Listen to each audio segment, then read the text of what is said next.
Greetings, adventurers. Today we're excited to introduce you to a new story, Dark Dice, a horror podcast that blurs the line between actual play and audio drama, where the story is determined by the roll of the dice. 6 adventurers embark on a journey into the ruinous domain of the Nameless God. They will never be the same again. One of the players is not what they seem after a doppelganger, a creature that can assume the form and voice of whatever it kills, infiltrates the team. As the players are picked off and replaced one at a time, can they figure out who the monster is before it's too late? Can you? In addition to a full-blown fantasy soundtrack with over 30 live medieval instruments and a 40-person choir, sound effects further enhance the story. Here's a quick example of what that sounds like. The shambler with the jar of liquid inside of him. Soren Arkwright let loose an arrow that cracked the glass, passing through the spine of the creature. The shambler still managed to maintain its forward momentum, but stumbled as it eagerly tried to bite and swipe at Soren, landing near his feet. As Rowena struck the shambling creature near Soren, she shattered the canister in its stomach, sending its liquid contents spilling to the ground. With a rush of liquid, the small fetus fell too, twitching and moving toward Rowena. I'm gonna punt you. Rowena launched the fetus into the mouth of the mimic with a kick. So if you dare, gamble your sanity and subscribe to Dark Dice however you listen to podcasts, or on Spotify. Dark Dice can also be streamed at darkdicepod.com. I am Ashra Beckett, though you will address me as Ms. Beckett. I am the member of the Arcane Brotherhood in charge of the Howling Ravine encampment. I came to the Icewind Dale to oversee the excavation under the Reghead Glacier, to search for, well, I'm really not at liberty to say. The details of the Brotherhood's operations are strictly need to know, and you don't. Icewind Dale Corrupted, on Mondays from 6 PM to 9 PM BST at twitch.tv/adventurerswanted.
The Veiled Alliance is hanging on by a thread.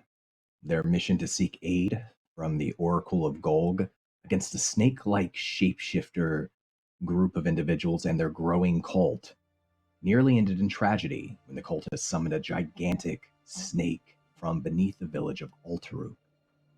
The remaining caravan, its agents, and its politicians continued their journey towards Golg last week, stopping off in a strange outpost known as Fort Calvis.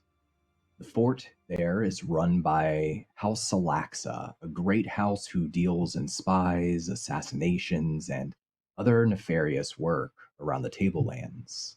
There, they learn that to purchase any of the house's esoteric goods, their information, indeed anything at all within the fort, the only payment that would be accepted is the sharing of secrets. So while Horsun, Ebo, and Merula and the young wizard servant Vann traded their secrets to enjoy a night at the local tavern, Lord Lucius and Lord Taruk bartered to resupply the caravan for the rest of its journey to the Crescent Forest, and Diadella decided to meet with Lord Kargash, the spy master of House Tsalaxa and the leader of the fort. However, tonight, our story begins back on the Desert Drake, the small vessel powered by the blessing of ancient air druids that the party's been traveling on for the past 2 days. So we begin with Lady Akasha, as she returns to the ship to check on her grandfather, Lord Atlas, the head of the Elvish House Sereno.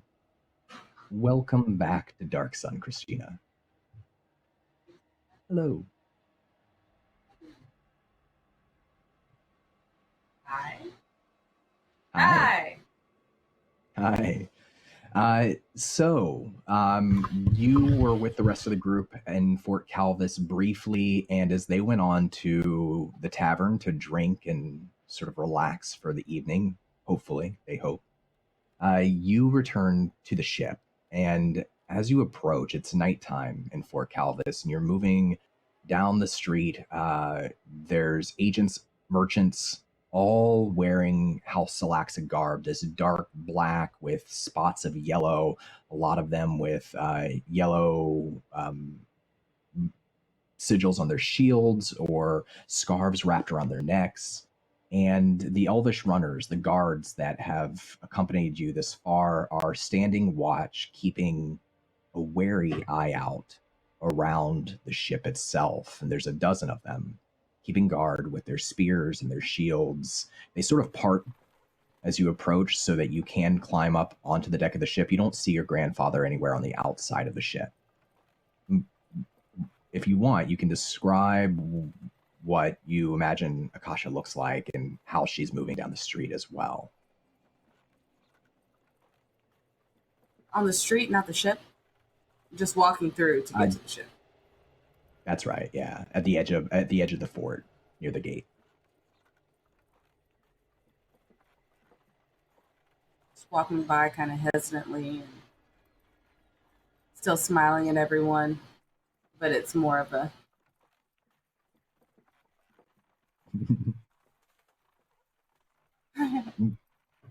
You get a mix of responses from the locals. Some of them smile and pass you by. A number of them just sort of watch you with curiosity. You pass by a merchant stall who's selling, it looks like there's a number of hanging mirrors that are crafted from bone, wood, stone. It looks like a little mirror shop just on the side of the street, pretty close to the ship. I would be remiss if I did not stop and look in all of the mirrors from every angle. Of course. Roll me a perception check. Don't shake my camera.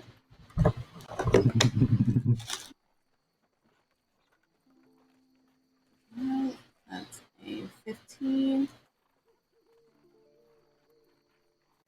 A 24.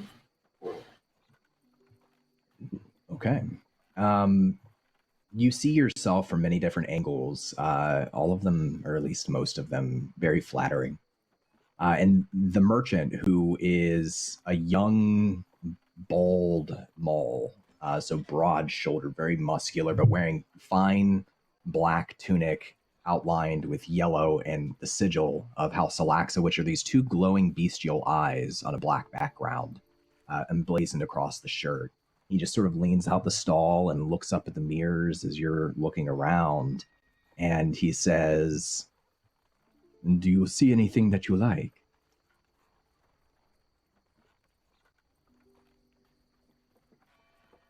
From certain angles, yes. I have been a collector of mirrors since I was very young. My father was in the business, and so I became in the business as well. And I can tell you this. I'm sorry, what is your name? Lady Akasha, and yours? Lady Akasha. I am Aibo. From Nibene, if you've ever been. Can't say that I have, but I'm sure it's nice and reflective. Oh, it can be, of course. It has its own sort of charm and beauty. And many of these mirrors, they come from Nibene. I have collected them, and I bring them here to sell through the house. And I can tell you this, Lady Akasha, that there is magic in mirrors. Not all, of course. Some are just what they seem. But some of what I have here, well, whether they are blessed or cursed, I cannot say. Only that they are magic. Look again. And he sort of gestures around the mirrors that are hanging upside down from hooks in his stall. And with a 24, as you look around these hanging mirrors, they're sort of rattling a little bit in the wind. Most of them seem normal enough. The torchlight from the nearby street reflects off of them, allowing you to see yourself fairly clearly. But one of them in particular, a mirror crafted from the yellowed bone of some beast, and with a pommel that has a sort of ruby-looking gem, sharp edges in it. The reflection in that mirror, Akasha, is not of you.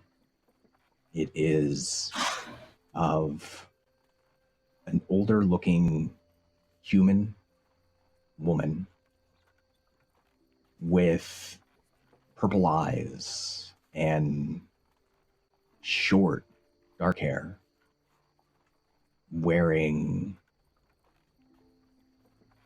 tattered traveler's robes, a dress, ratty sandals, leaning on a staff, standing on a sand dune in the middle of the night, the moonlight shining down on her. And she's looking back at you as you're looking at her. Ibo, I don't know how to tell you this, but I think these are broken. I assure you, Lady Akasha, they are not broken. They are just unique. Mirrors, and the magic of mirrors is that they speak the truth. They show the truth. Do you see something that surprises you? It's not me. Which one?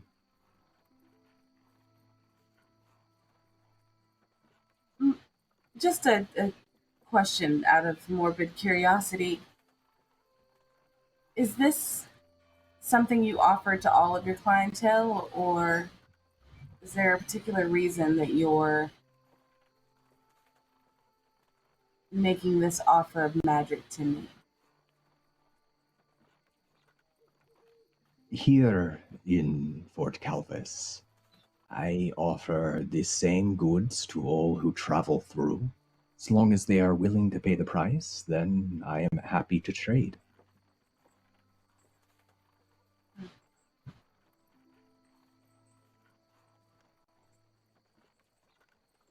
What do you trade?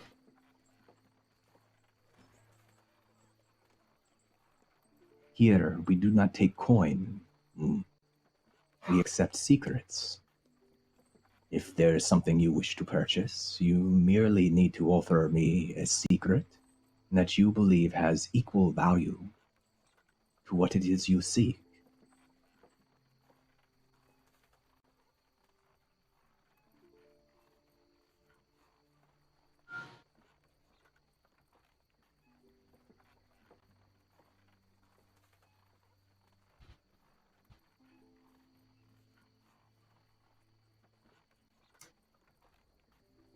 I once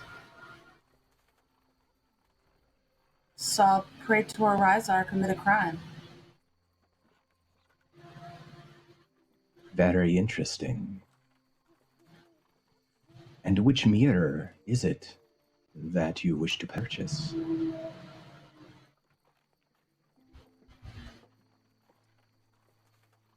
I believe I'll take the one that's broken and the small round one. He turns around and reaches up and grabs the bone mirror from where it hangs, and he takes it off. It's a little heavier. His arm drops a bit with it. Then he takes the small round mirror. He slides the small round mirror across his table towards you. And he sort of hefts the other one in his hands, and he smiles and he says, "Many who've traveled through have had their eye on this mirror. It is a popular fixture here. None have ever offered me a secret of equal value, though. Praetor Rizar, I of course know who this is. Perhaps if you would tell me the crime he committed, give me something more, I might finally part with my favorite mirror."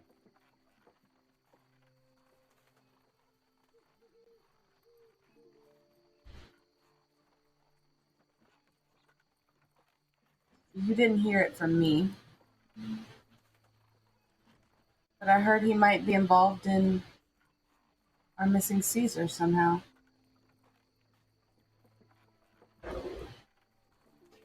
You can Not see that I am.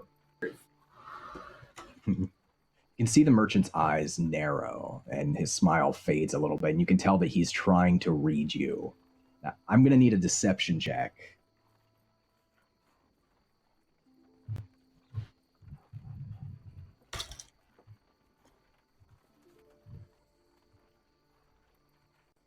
I like this game so much.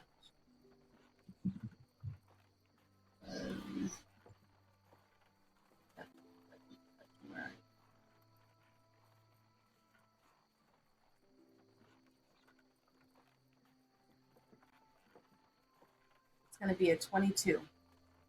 Whew. All right. So he watches you for an uncomfortably long period of time. It's only a few seconds, but it's just like how he's looking through you.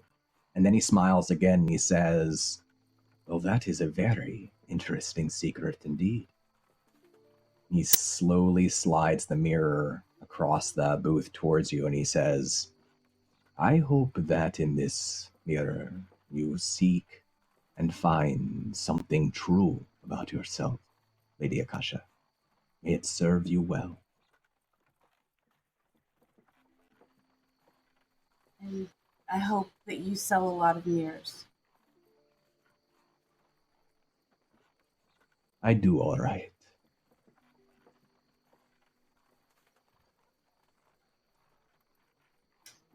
I'm sorry, this is going to be a little out of left field, but is there a Mr. or Mrs. Mirror Seller?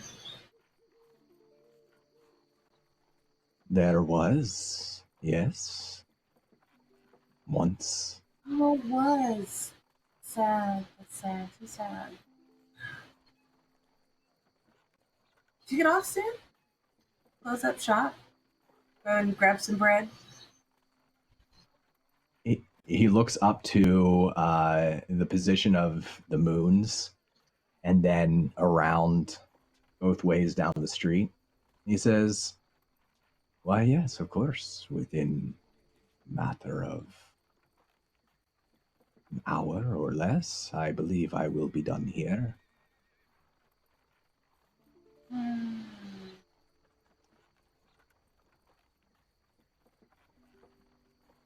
Sorry, I gotta get back, but it was really nice meeting you, and thank you for the mirrors.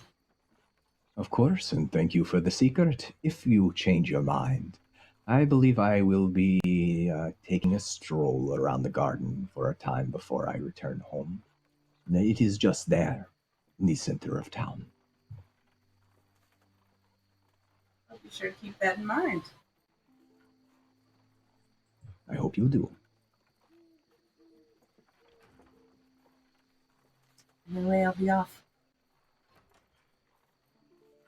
Leans back into his booth and turns his head down the street and gestures as another traveler is passing by. They approach the booth. You now have a small round mirror and a bone mirror you can add to your inventory. If you look in the bone mirror again, you still see that other reflection. It's not you looking back. It's a woman, a slightly older woman. What is the same, however, is the expression. Her expression, you will notice, matches yours. When you move, she moves in the same way.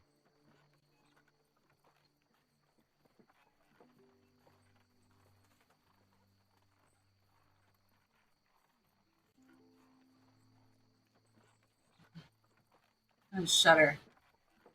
Put it away. Okay. While also obsessively pulling at her face and worrying about wrinkles. Oh no. People are continuing to pass by. Towards the edge of town, there's less, traffic on the foot traffic.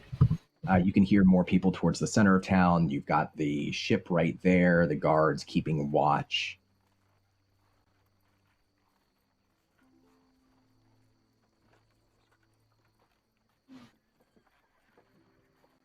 Would someone mind escorting me back to where my grandfather is? I would go by myself. I'm fully capable. I'm having a weird day. One of the elvish runners kind of steps forward. You recognize him as the one who's sort of been leading the guard. And he slides his spear into the harness behind his back, and he offers you a hand and looks up to the deck of the ship and just simply says, I believe your grandfather, Lord Atlas, is still up there. I think I heard him singing from the cabin. Singing?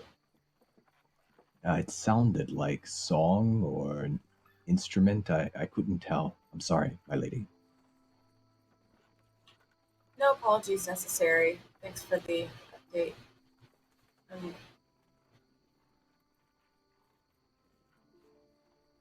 It's just a lot going on for him to be singing. It seems. Never mind. Thank you again. Of course. He will, if you'll allow, escort you up onto the deck of the ship. The ship it feels different when there's nobody else up here. It's really cramped. These past couple of days, it's been really cramped when you travel. It's hard to move around very easily. Now it's empty, but there is the cabin, the door closed in the back of the ship, and you do hear not singing, but it sounds like maybe woodwind instrument, like a low and slow, not very in tune, coming from the cabin.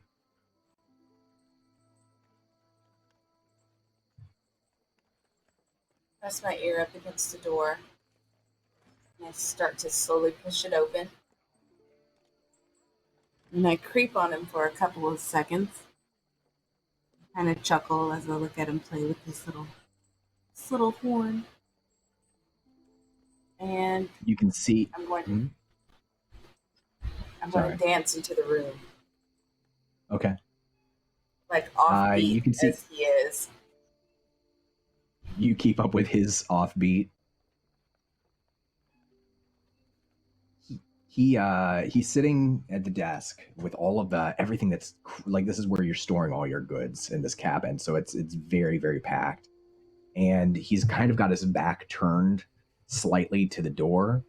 And you can see that there's a clay container, smells of pungent alcohol on the desk that he's sitting at, and he's just sort of idly playing this song. And once he removes this large elvish flute, it has this like very very low timbre to it from his lips. He just sort of puts his head in his hands and scratches at his face a little bit.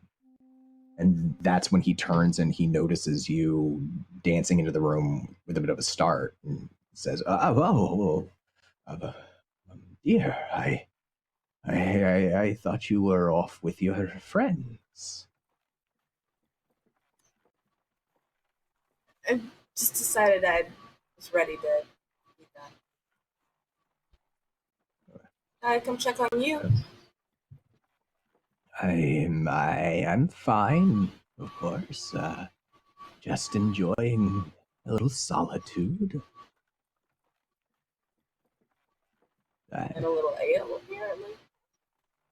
Well, yes, it's my back. It hurts. It's been a long journey, and I must admit I'm a little out of shape, dear. Not quite as good at traveling as I used to be. But your head's gonna hurt tomorrow, too. Well, I'll worry about that tomorrow. Of course.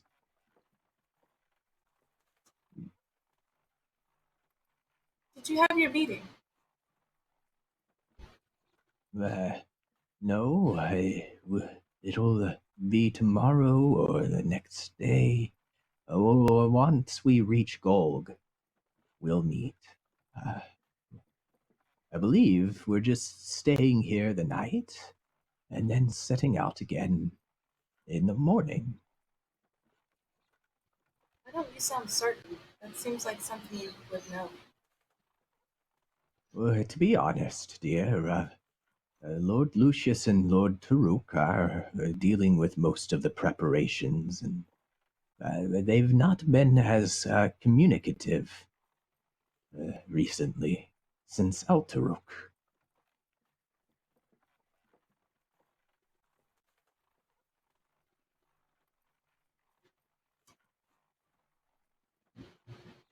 Maybe I should speak with them. You're welcome to. I believe that they're out gathering supplies for the caravan in town. I just left town. We can't let them keep us out of the circle of information. We earned our seats at this table and we're going to maintain them. We have to find out why they aren't telling us anything. You, anything. You're right, of course. I'm just so tired. I honestly was grateful just to not have to think about things for a couple of days, but I can see now that was irresponsible of me. Perhaps you would like to go and speak to them yourself. Yeah.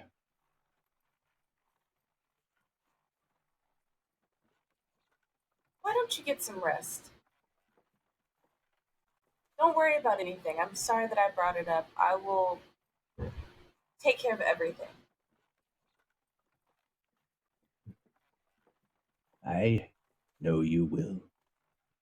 And forgive me if I seem melancholy. I just miss Balak, the market, and the food, and all of our friends there.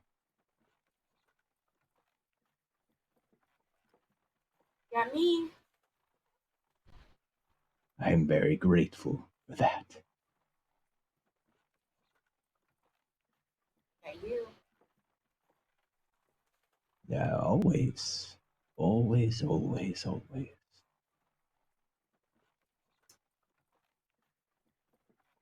Have some more of your Perhaps back you're right. medicine. I will. And I'll take your advice. I won't stay up too late. I will get some rest.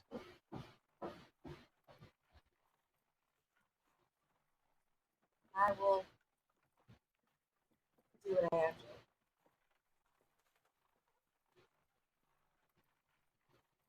I know you will. And he takes another gulp from the clay mug and just sort of like sets his head down, crossed over his arms on the desk, sort of lays the flute down next to him, and he just sort of nuzzles his head up against the desk and starts to get comfortable. He's not asleep yet, but you can tell his eyes are starting to drop.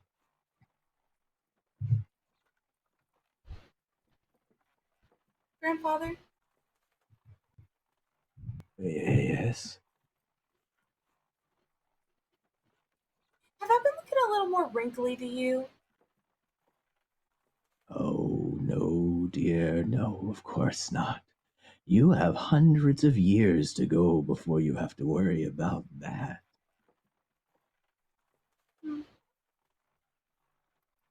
Weird. Bye. I'm okay now. His eyes close.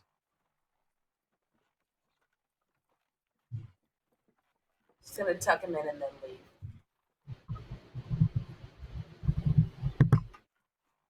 Where is Akasha heading to? In what direction?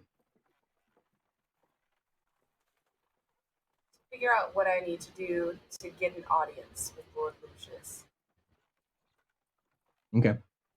So you'll head back towards the center of town looking for Lord Lucius. And as you do, and the Elvish runners help you down again and make sure that you're able to depart safely, we're going to move back to Horsun, Merula, Ebo, and Vann at the unnamed drinking hole, what passes as a tavern in Fort Calvis.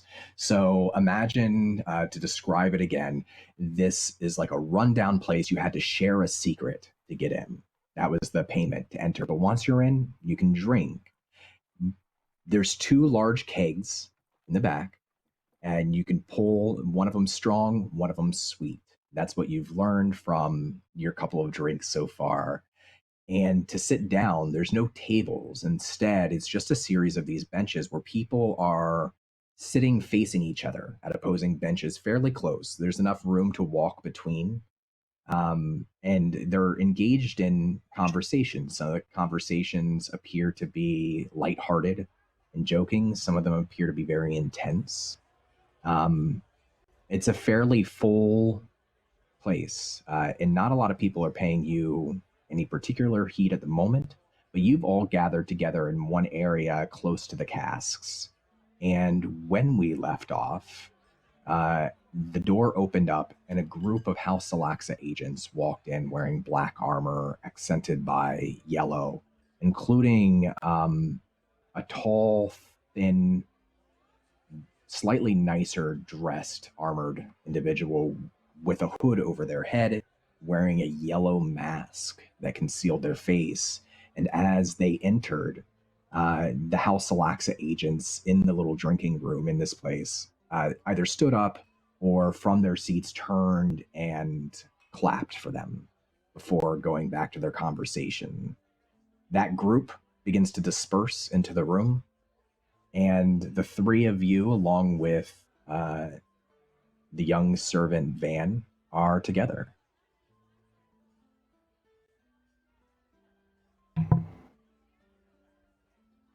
I'm gonna look at Horsun and Merula because these figures have just come in, right? And it's like kind of like you said that they seem to have a high position in this society or this fort because everyone kind of like looked over to them, right? Yeah, you can roll me if you want more, like a little bit more of a gut instinct. You could roll me an insight check or a history check. Either one could be pretty relevant here. I was like, "Oh shit, here we go again." every time in the tavern. 16. Yeah. So, Ebo, you recognize that it's not that, and it's not the clapping, right? It's after they disperse where people's attention drawn to. It's not that they're all higher ranking members necessarily. It's that the masked individual must be a higher ranking member, or at least somebody with a good reputation, because people are reacting as they pass by with like a courteous bow or a smile, or they're giving them a wide berth. In any case, this is a person of some reputation.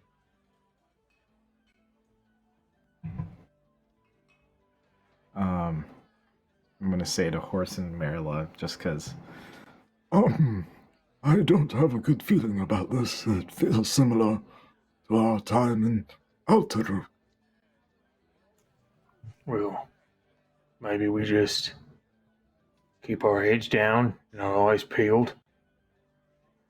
And, don't go for any dashing heroics. Or some such. And then Horsun lets out a belch. Oh, yeah, sorry. I'm gonna look towards Merula and Vann to see how they're holding up, because one, they're kind of, they have some sort of like, they're talking or they have some sort of connection, but I'm also just making sure that they feel okay in the situation of these folks who just came in, that they either notice it or they at least like acknowledge it, so that if something has to happen that we can respond in kind, just in case. It's like the kind of look I'm giving them with like my eyes. You'll notice that Merula sort of put a shoulder in front of Vann, just ever so slightly, probably subconsciously, and their dominant hand has disappeared up their sleeve, as if perhaps just keeping it on something there. Oh, good. Very well, very well. And I'm gonna keep drinking. We'll say drink. Vann. Vann like looks pretty unaware. Like when Horsun gives advice on like keeping a low profile, he just sort of bobs his head like enthusiastically, as though he understands. And when Merula like leans in their shoulder, he just probably like instinctively like leans in a little bit too. But he's not reaching for anything. He's not concealing anything. He's just got his mug and he's looking around kind of bright-eyed, trying to focus and follow everything that's going on right now. And he's got just a bit of a doofy grin in the corner of his face. He does not seem particularly aware of his surroundings at the moment.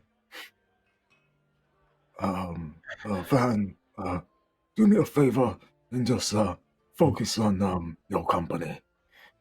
Basically just try to instruct him to not like, I've been in the military. You see like the bright-eyed, bushy tail, like young person who like just attracts bad things, and I don't want it to be him. So I'm kind of like trying to hint towards Vann, like, distract yourself, please. Sure, yeah, of course. He sort of smiles over to Merula. Well, Horsun. Yeah. Can't say I'm not having a good time. I can't say that I'm not having a good time. You can tell that it's taken a second for him for that to sink in. Yeah. Okay. Oh, well, if you're up to it, I would love to learn a little bit about where you're from, if this is the environment that you feel comfortable sharing it. It is not, but I'm very willing to at least share with you, Horsun, seeing as we're in a situation together that was quite exhilarating, but also quite dangerous. Yeah, there would. It was an exciting story. There would, maybe some room for embellishment, but not much. Oh no, not much. The environment here seems that everyone has quite big ears, and I do not want this to get back to where I'm from. Right, fair. Well, on my way to the bar, seems like they've also got big mouths, and I think they'll let you in free if their currency is secrets to get you drunk, to loosen your lips. It's quite a good strategy, but I have some things I'd like to share with you later. Also, Vann too, but we'll cross that bridge when we get to it. And you can kind of tell his eyes are like half shutting, that he's been consuming a good amount.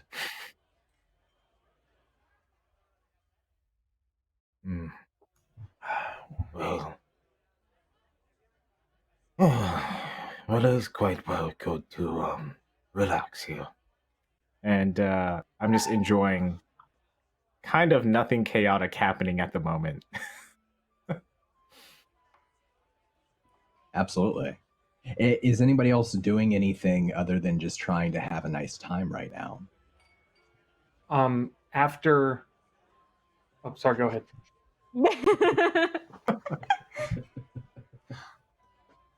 Merula, incapable, even when chemically enhanced, of relaxing, has their eyes on the masked man and has been giving him a touch of study. Is that an investigation or something?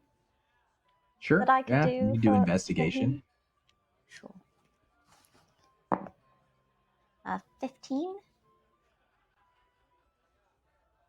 The leather armor that they have is mostly decorative. It looks nice, but you can tell with a sort of closer look that the studs on it are not really serviceable. They wouldn't hold up to an actual attack. The mask itself is featureless, perhaps purposefully featureless. There are holes for eyes, several holes around the mouth that aren't in any particular pattern, but you're able to catch the eyes, Merula, of this individual while they're discussing something amongst a group in the corner, and multiple times their eyes cross the room and land on someone in your group. You're not sure who, but they've definitely taken notice of you.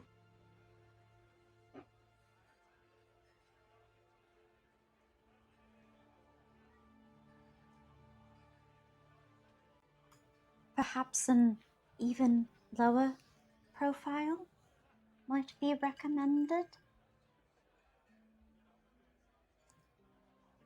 I'll just say to the group.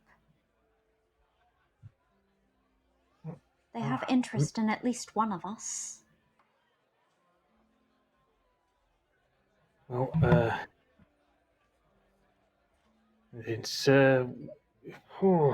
if they know we're here, we'd either have to leave or make us seem really uninteresting. So, Merula, what's your favorite animal? Oh, I like blackbirds. Blackbirds. Yeah. Do you have a connection? A little bit. I made friends with a blackbird when I was younger. Learned how to train them. Oh, that's fascinating. You're very kind.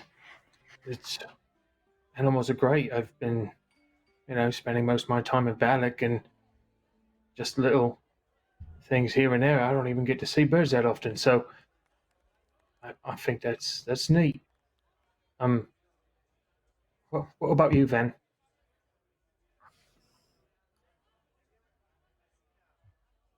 He looks uncomfortable. The question and sort of looks around. Now he's looking to that group in the corner. He's trying not to.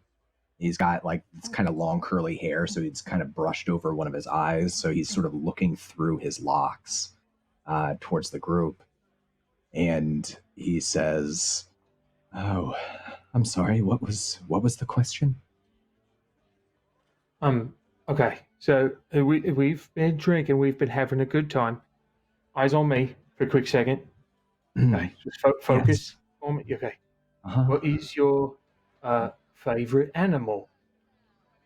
It's a good icebreaker. It's a good start of conversation. Oh, I like blackbirds. It's cool. Do you have a connection with like a moment? One land on your arm or poop on your head? No. I just see them sometimes and like them. I don't know. Oh, fair. If something comes up, suppose you can tell me later. Ebo? I quite like goats. Goats are very something about them are quite pleasant. You ever seen a goat mad? That's fun. You just his butt stuff. I'm sure you have. Do you have a connection with a goat? Did you what's your experience with? My experience is they can make good listeners. They, when they're young, seems that they are quite silly in some ways, and that gives me joy. All right, I can get behind that. Mine's a claw. Never seen one in real life. But I heard about them.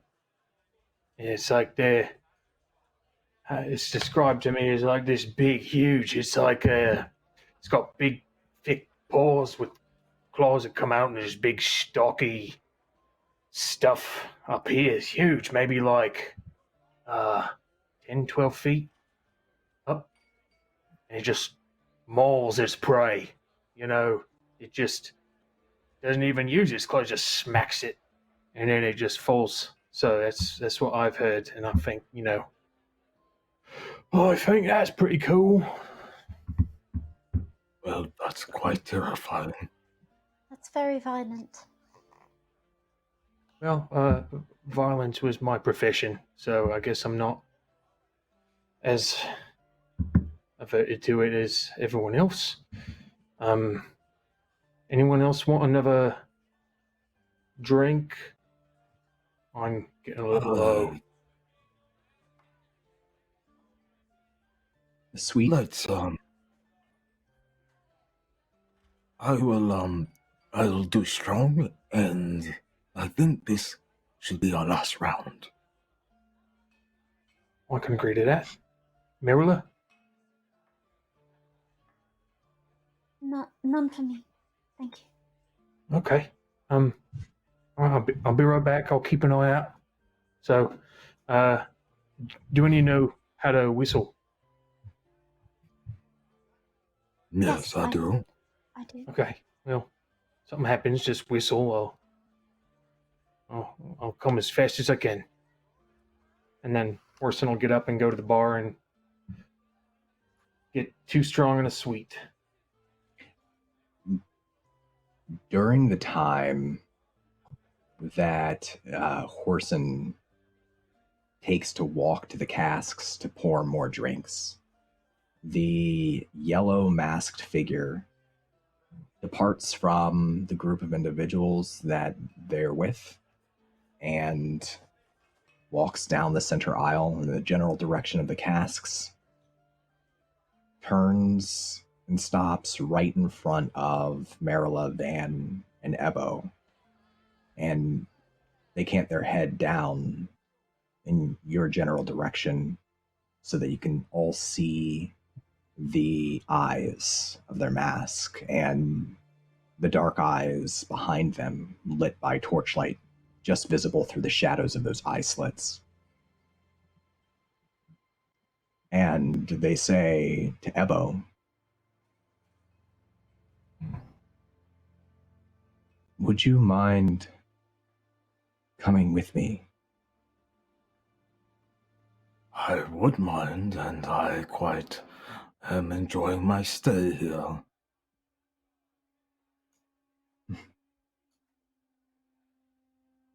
They lift their hand up to their mask and click it from something that it's connected to on their hood and slide it off their face. And you can see that beneath the mask is the face of a variable aged female elf. And Ebo, you know Ramalai as soon as you see her, though you haven't seen her in quite some time. Oh.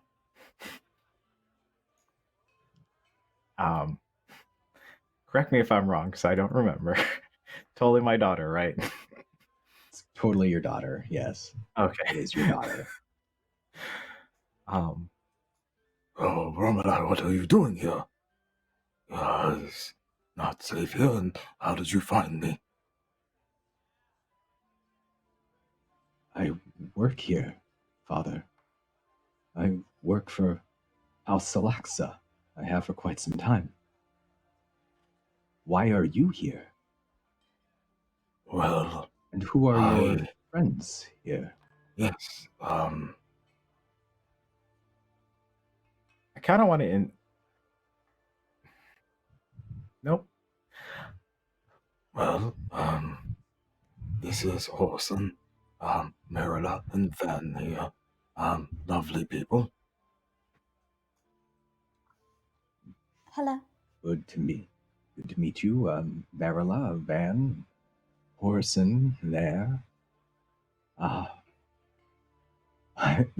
sorry, I'm just so surprised to see you. I haven't seen you in a long time, and I hope that... Are you staying long, Father? I don't believe so. At some point we'll be, heading off.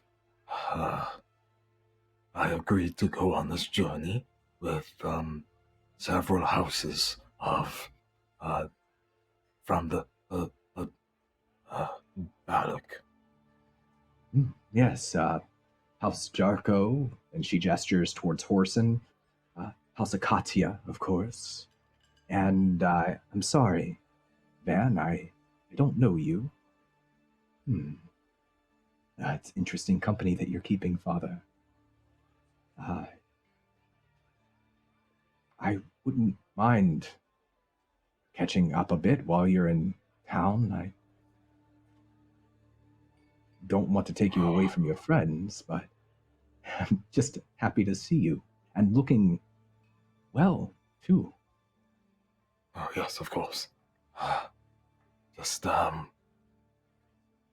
been working a lot on the, the garden. Of course. Vitalizes me. Well, I'm going to look at Merula and Vann, and I guess Horsun's at the bar. I suppose, I can, go for a little bit of a walk. And I look over to Merula I will just meet you a little later, if that's all right. Certainly. I will be traveling together for some time. I'm sure this is a good opportunity for the two of you to catch up, as you said. Yeah. We should hate to be an impediment. I'm sure Vann and I can find something to occupy ourselves.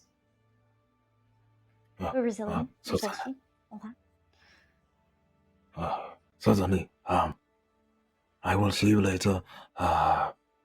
Keep an eye out on Horsun, if you can. We'll do our best. I'm gonna join Romula and go see if she wants to go on a walk.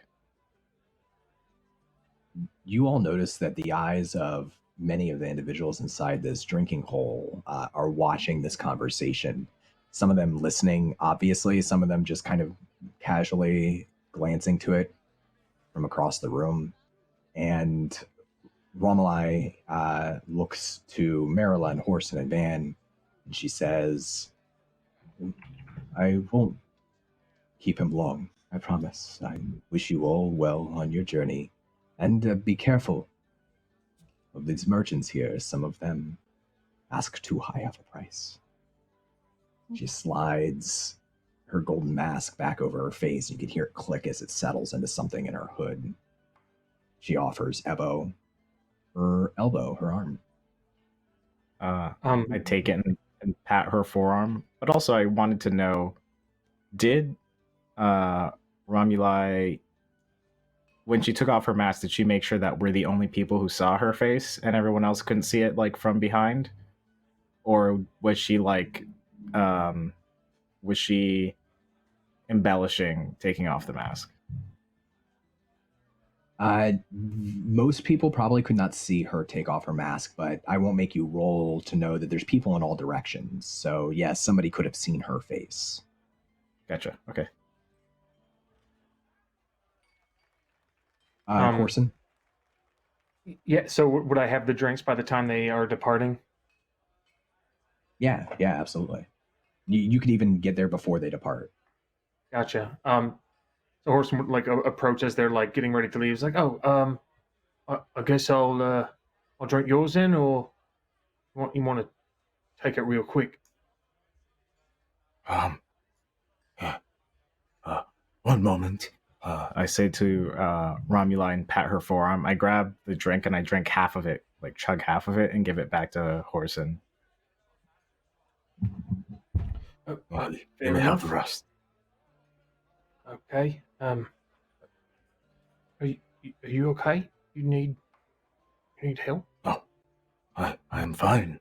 Yeah, Horsun, this is my daughter, Romula. I was just going to catch up on things with her. Oh, nice to meet you. I forgot my my manners. What's your favorite animal? Oh, no, that's not what you say. But I'm kind of curious. What's your favorite animal? You can see her head tilt. It's just the mask that tilts. And you can see her eyes barely through the eye slits of the yellow mask. And she says, I've always been fond of kinks myself. Very adaptable. And fun to ride, too. Have you ever ridden one, Horsun? Bought one. And then he'll take a drink. Yes. I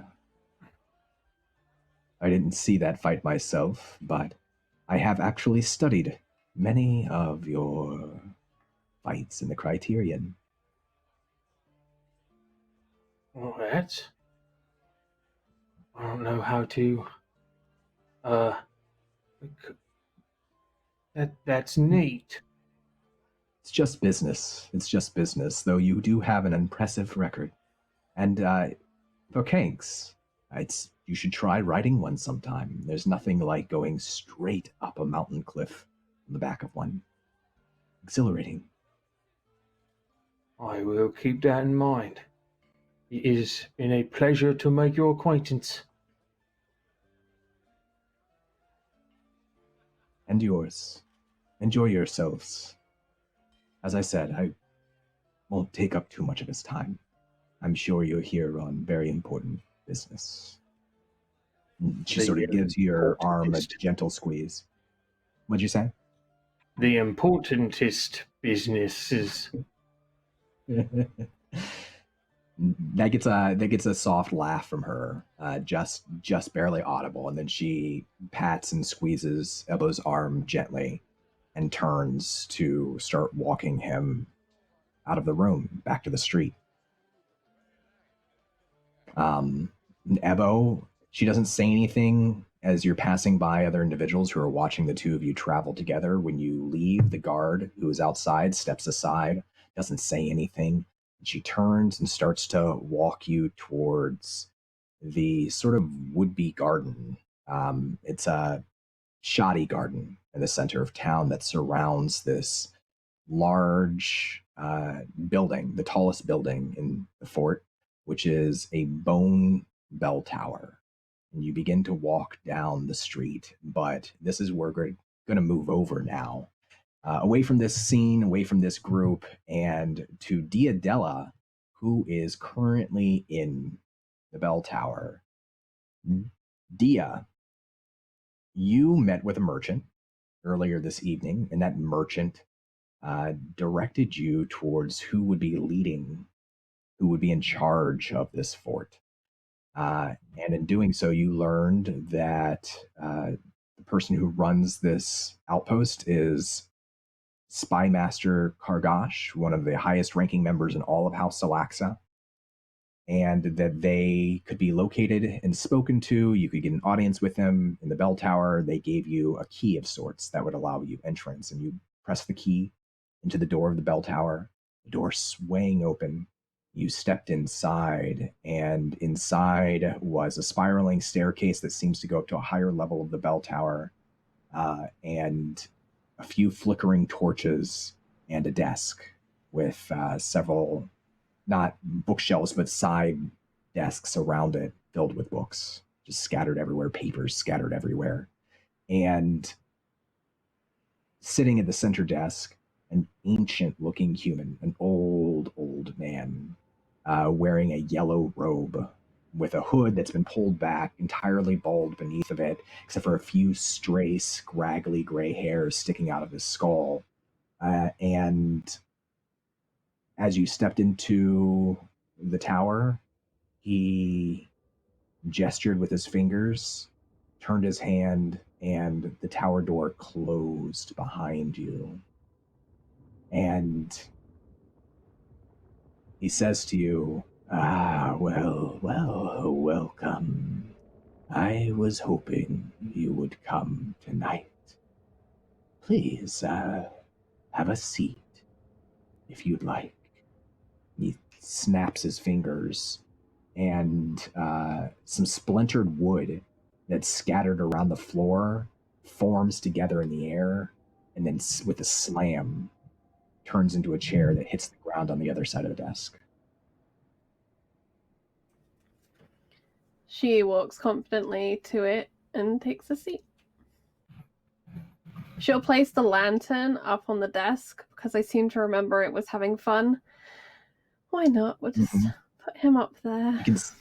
You can see the fire in the lantern is turned blue, that sort of spectral color again, and every once in a while it pushes almost like a hand towards the edge of the lantern and flickers there, and then it settles back into its center point again. He takes notice. Kargash takes notice of this. On the other side, with her other hand, she'll put that dagger from the night she left Barlick down on the table. I came to return this. He slowly snakes out a gnarled, arthritic-looking hand towards that dagger, and he wraps his fingers slowly around the hilt, and he slides it back across the wooden table, screech towards him, and then lets it go. And he sits back in his chair and sort of lets his fingers twirl together, and he says, "You didn't have to return it, you know. You could have kept it. But I suppose that's not why you're here. So..." Do I look like I collect junk, sir? Glances down to the lantern and then back up to you. "I simply want to know what it is I can do for you." I was curious if you know why such a clumsy assassin was sent to me. And if not an assassin, then curious messenger.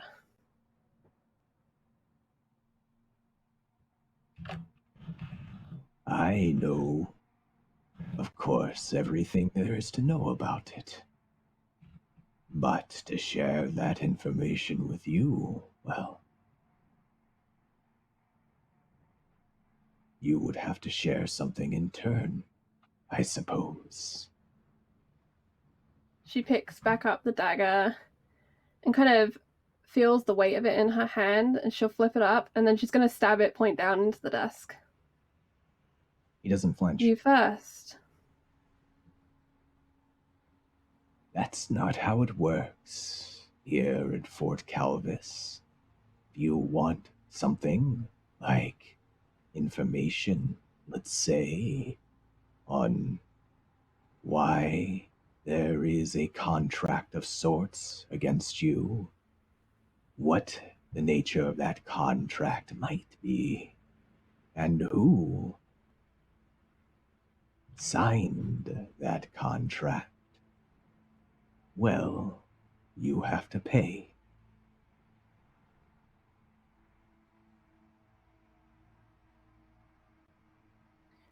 Doesn't make sense to pay when you don't know the quality of what you are buying.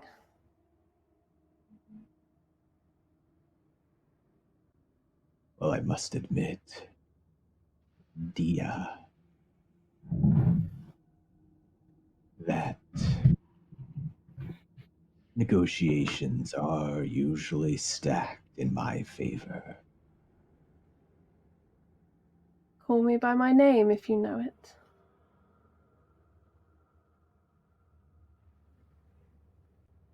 You can see a smile in the corner of his eyes. I don't have to.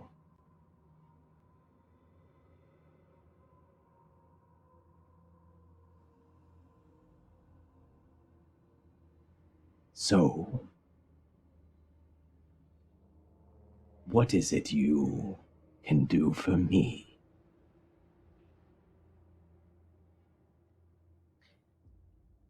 Which houses preoccupy your house's interest the most?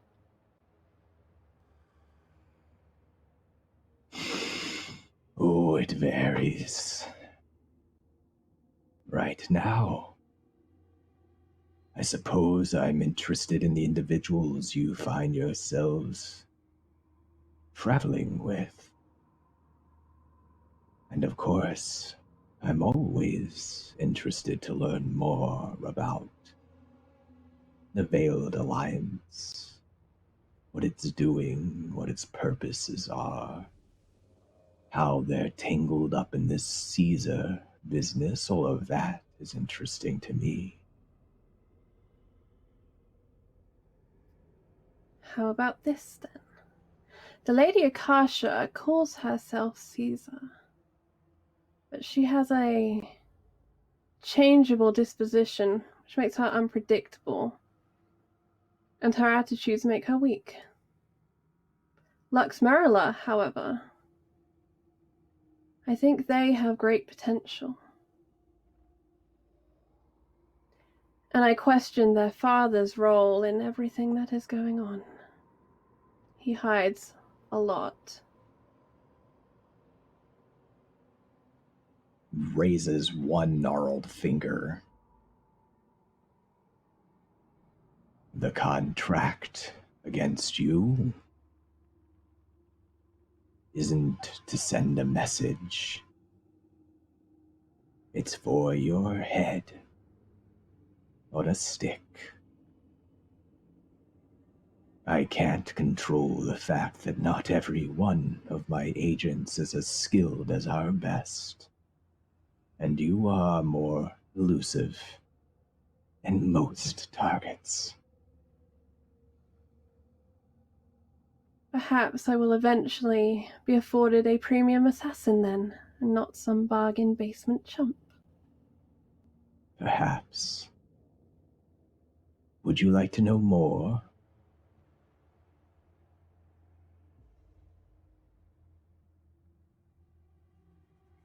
Yes, I want to know who is paying.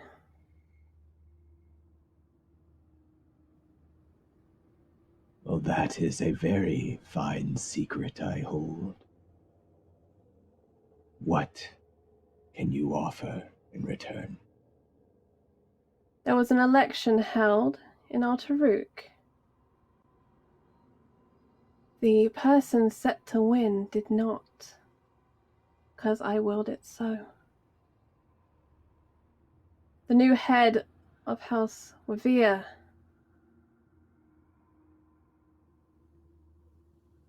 is an interesting person. Less charismatic than his brother, but coy.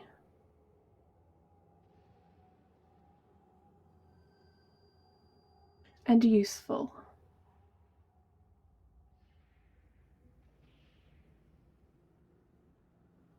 This is a start. Who is it that this new leader of House Wavir is most useful to? His allies, which I believe would include those who were part of that caravan,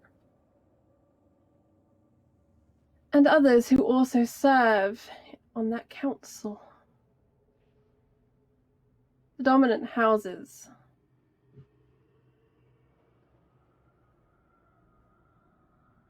He leans forward and puts both of his wrists up on the edge of the desk.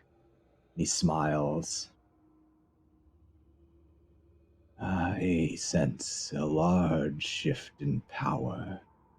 First in Balak, and then how it might spread. I can see it now.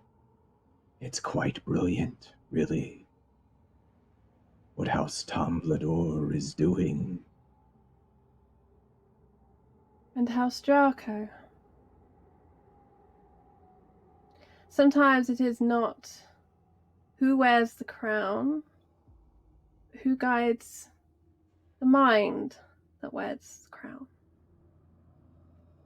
You see the opportunities for profit.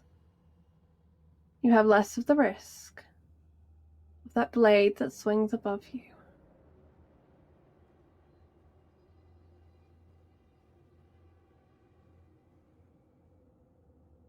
You asked me, who was it that called for House Tsalaxa to bring about your death?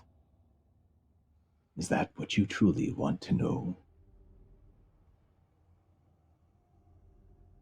Yes, I need to know who to return this dagger to.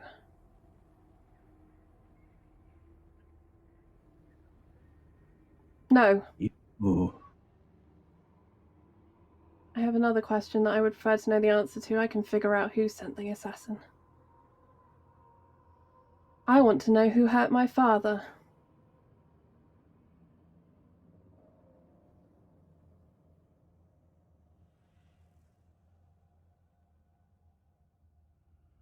Interesting.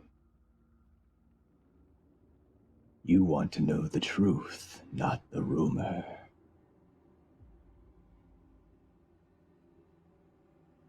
What if I give you both answers? Adia. All you have to do is give me a little more. One more secret.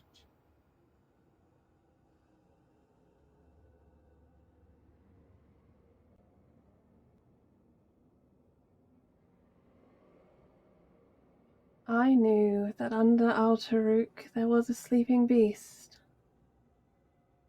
and it was birthed into a giant snake that was allowed to escape,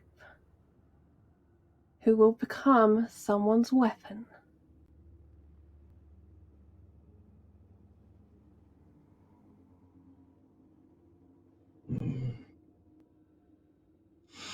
Perhaps that isn't new information for you. And she glances down to that dagger with the motif on it. Yeah. He places his hands on a little wider on the desk, and he leans forward, he closes his eyes, and he says, "No, that was news to me." He looks up with you, or at you, and as he does, you can see that his eyes have changed color. They've become yellow, like his robe, but entirely yellow, not irises. His entire eyes are yellow. He says, "Your father was not attacked by House Wavir, but by a praetor named Raisa Ruathamir, using magic to take the guise of a member of House Wavir. That dagger was never a dagger, Nadia. It was an invitation for you to come here, and that assassin was not an assassin, but a body. Part of a plan to bring you here to me, in a contract written and signed by your mother." And as he says the word mother, dark wings, like shadows, split from his back. His robe breaks away. You can see that shadows are beginning to wrap around his entire body. He's beginning to lift up off of his chair. His arms appear to grow longer, ending in shadowy talons, still with burning yellow eyes. And I'll give you a reaction here to say something or to spend a reaction to do something, and then I want you to roll me initiative. Her only reaction, Dawn, is to reach out and lay a hand on that lantern. Otherwise, she sits and she waits. Okay. And I will roll the initiative for you. Go for it. Oh, I've got to scroll all the way down. 18. That's really good. It's pretty good. Yes. All right. So it takes Kargash a moment to rise up, and I'll give this to you without you having to use an ability that there's some sort of defiling magic. That is part of what is doing. There's a spell here that has been triggered. So he rises up and begins to take this shadowy shape that wraps around his own shape. But you get to act here. Meta question that I forgot to check with you before we started. Did we recover between the previous incident and this one? Okay, good. I'm gonna restore my hit points. That's good. It's a good idea. All right, cool. She is going to tap her fingers on that lantern. Would appear it's time to begin. And she begins to glow this intense light as power feeds from herself into the lantern and intermingles with that blue. Her hair glows, her eyes glow, and she is going to unleash the sunbeam spell on the being in front of her.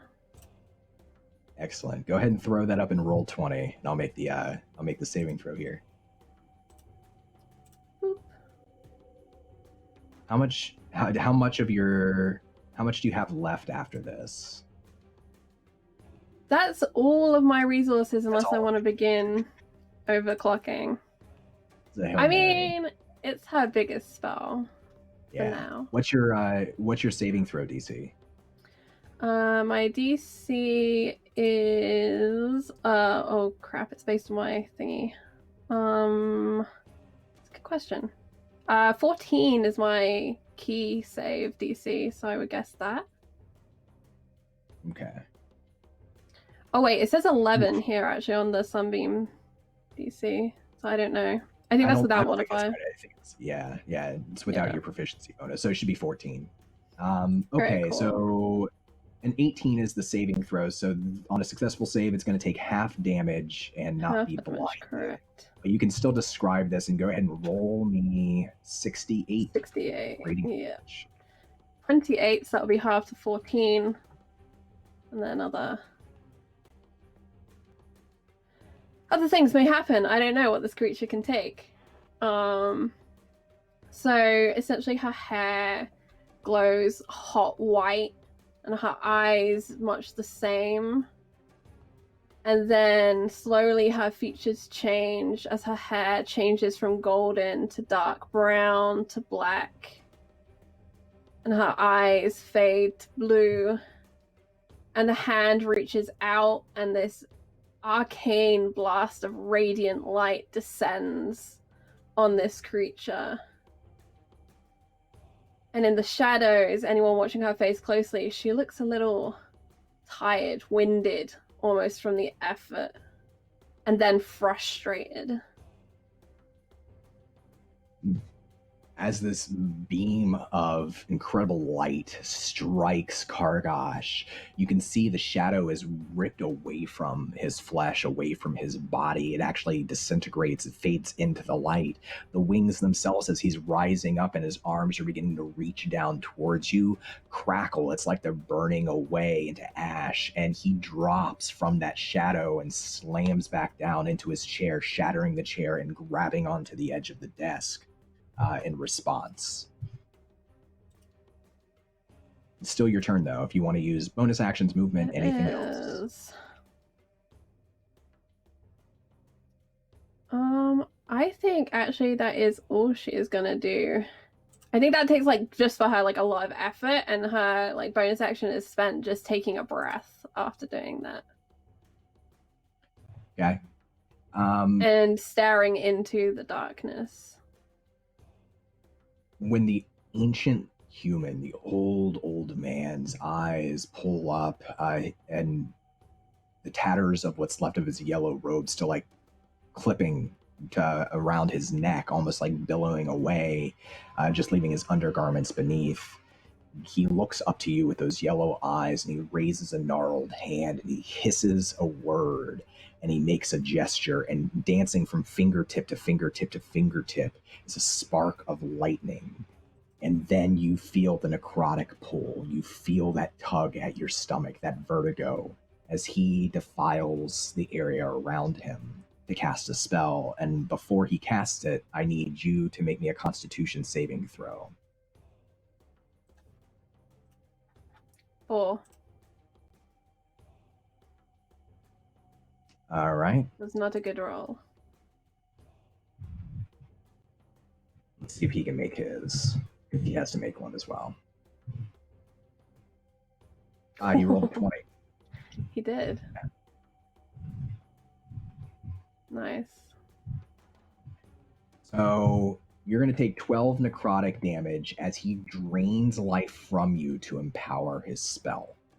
You can feel, because you understand defiling, you know what this is immediately, but this is a powerful pull, and he is a skilled wizard.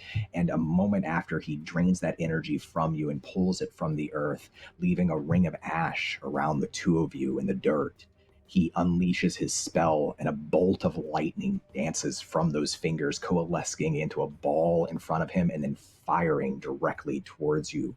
1, 2, 3, 4, 5 bolts all at once. And I need you to make me a dexterity saving throw. 24. All right. It's very high. So describe how you try to dodge this lightning bolt. You'll only take half damage. I think what she does is she swings the lantern out, and it goes through the lantern instead of direct into her, and she'll shield her eyes with the other arm. She still feels that lightning as it cuts through the metal, and it illuminates and sparks between the lattice work of the lantern and dances up her arm, and her hair goes wild and up. And I rolled pretty terribly. I only rolled 18, so you're only going to take 9 lightning damage. I mean, How's Dia looking? How's Dia looking right now? you gotta look at trickle of blood from the nose. Very well said. It's your turn. I see. So this is how we will play. Very well. And the other hand that's not on that lantern comes out and pushes, and she's gonna send a sunbeam at him. A radiant sunbolt even. Because they're different things, Charlie. So it's an 11 to hit. The 11 will be a miss. Okay, I just gotta double read this. I'm gonna spend 2 key points to cast a Searing Arc Strike. Because I don't think I need to succeed on the attack roll. It just says after I take the attack action. So That's right. He has to make a dexterity save or take 3d6 radiant damage, half as much on a success.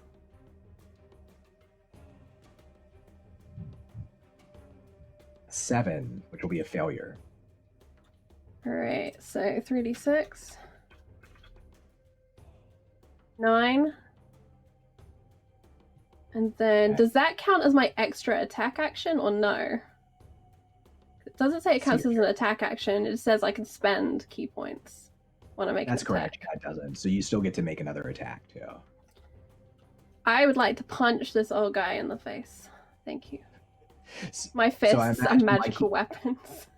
This first bolt of light that comes out of your hand, he's a little faster than he looks like he should be. He just turns his head and it passes by him, almost as though he knew you were going to strike there. But then you're faster than him still. You do strike him with that second blow, and then you leave him open to actually punch. And you can take your shot here. Yeah, it's going to be a nice uppercut. She wants that head to go back so he can't look at her no more.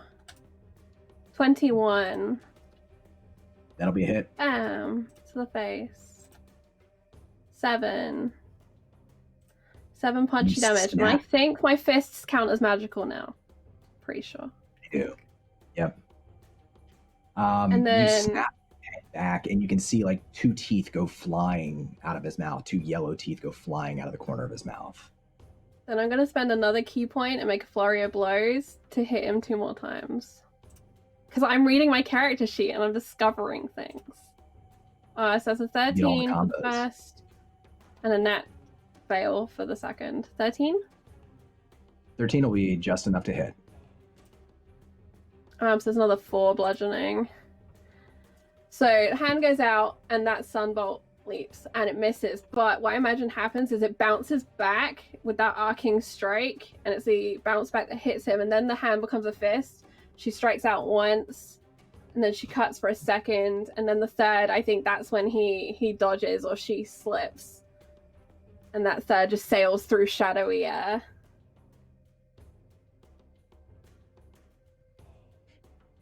So I didn't know how to punch people in real life, so... That's not a bad thing. It's probably good. He holds up his hands to try to like hold you off as well as he can, but you do manage to get in a second blow, and he stumbles back over the shards of his shattered chair. Anything else on your turn? Yeah, I'd like to use my movement to get out of this chair. And just get into a better stance, I think. She's done sitting down now. Now it's standing up time. Are you standing up like on the desk, or are you moving around the table? Like, what are you... Oh, if I get... Yeah, I want to jump up on the desk, because then I can kick this guy. Excellent. Cool. Okay. At the start of his turn, he regathers himself a little bit. He spits out a bit of blood onto the ground, and he smiles up at you with a broken mouth. His eyes still glowing yellow. And he claps his hands together, and what's left of his robe begins to billow wildly, whipping up and down as he starts to incant another word. And I need you to, once again, he is going to defile here. I need you to make me a Constitution saving throw.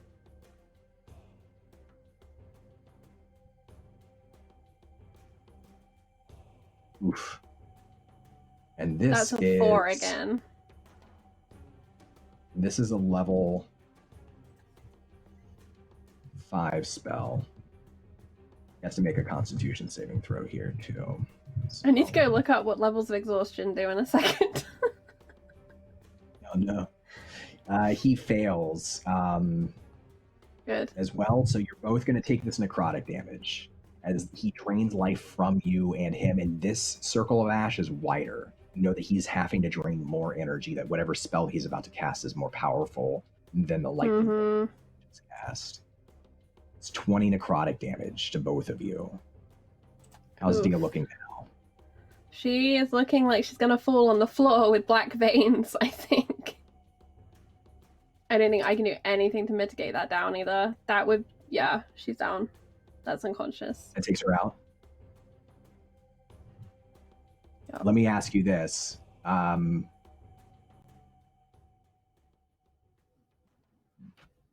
Does Dia do anything or say anything before she goes down?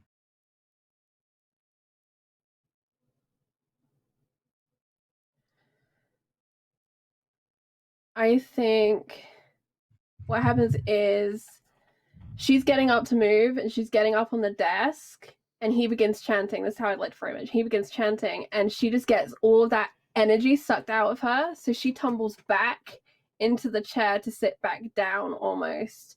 And she's trying to get up and just all of this energy is being drained from her and into this spell. And she just says, "You prick." And she puts the lantern down and her hands are kind of splayed out as all of this magic is being pulled from her. All of this life force, all of this energy. He's stumbling too, even though he's draining energy from you. He looks incredibly weak, and he actually he can't cast a spell standing up. He falls down on the other side of the desk, like trying to hold himself up. His body's shaking. And when he shakes his fingers and cants the words, you see from the ground beneath you these dark, shadowy tendrils, but they're not without form. They're solid and they're slick. They're wet. They're slimy. They pull up from the ground and they wrap around your arm and around your other arm and around your leg and around your other leg and one around your neck. And you start to slowly lift up just a few inches off of the chair as it begins to pull you. Your arms in different directions, your legs in different directions. Roll me a Constitution saving throw. All right. 6. This isn't for damage because you're already KO'd. You'll already take a failed death saving already throw. Incapacitated. Yep. That's right. Yep.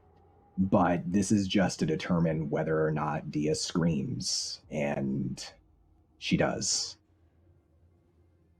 And that's where we're going to move to take a break. We'll be back, everyone. Thank you for being here. Thank you for sticking around. We'll be back in a few minutes to continue our story. Grab a snack, grab some water, and we will see you soon.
Welcome back to Journey to the Obsidian Spire, the second half of our session tonight.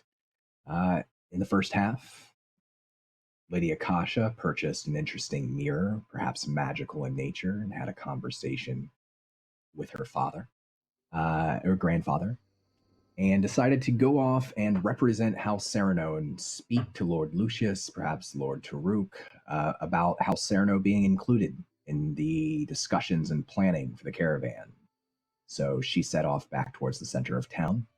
At the tavern, Merula, Vann, Horsun, and Ebo continued to drink and speak and relax when a member of House Tsalaxa in a golden or yellow mask approached, removed her mask, and revealed herself to be Romalai, Ebo's daughter, that he hasn't seen in quite some time, though he's spoken about her several times. Merula, Horsun, and Vann stayed behind, at least for a time, while Ebo decided to go take a walk with his daughter. They left and started to walk towards the tower in the center of this small town. Dia was already in the tower. She had gone to meet with Spy Master Kargash, the leader of this outpost. In doing so, she learned a number of interesting facts. You should go back and watch the VOD because they're very juicy if you haven't seen it already. But at the end, Kargash declared that Dia had walked herself into a trap. He had gotten the information he needed from her, and the old human wizard, the Defiler, turned on Dia. They thought it was short and vicious in both directions. Kargash seemed exhausted, but in the end, his defiling drained the life out of Dia and overwhelmed her. She fell back into her chair, and a spell that had black tentacles of shadow ripping out of the ground, wrapped around her limbs, lifted her into the air, began to pull her apart, and she screamed. We're going to start now in our second half of the session, going back in time just a little bit. Same night, and I want to begin with Ebo walking arm in arm with Romalai, your daughter. You're moving past members, merchants, agents of House Tsalaxa, their stalls, slowly towards the center of town. Some of them give you heed, notice you walking arm in arm with Romalai. None of them seem to follow you, though. And once you're half a block away from the tavern, Romalai, without looking to you, says, "I've heard many rumors and secrets from Hillary, but it doesn't seem the same as hearing the stories from your lips, Father. How has it been? How have you been?" I'm doing quite well. The village is doing better than it ever has. I have kept myself occupied, ever since, you had left and it was just me and the village.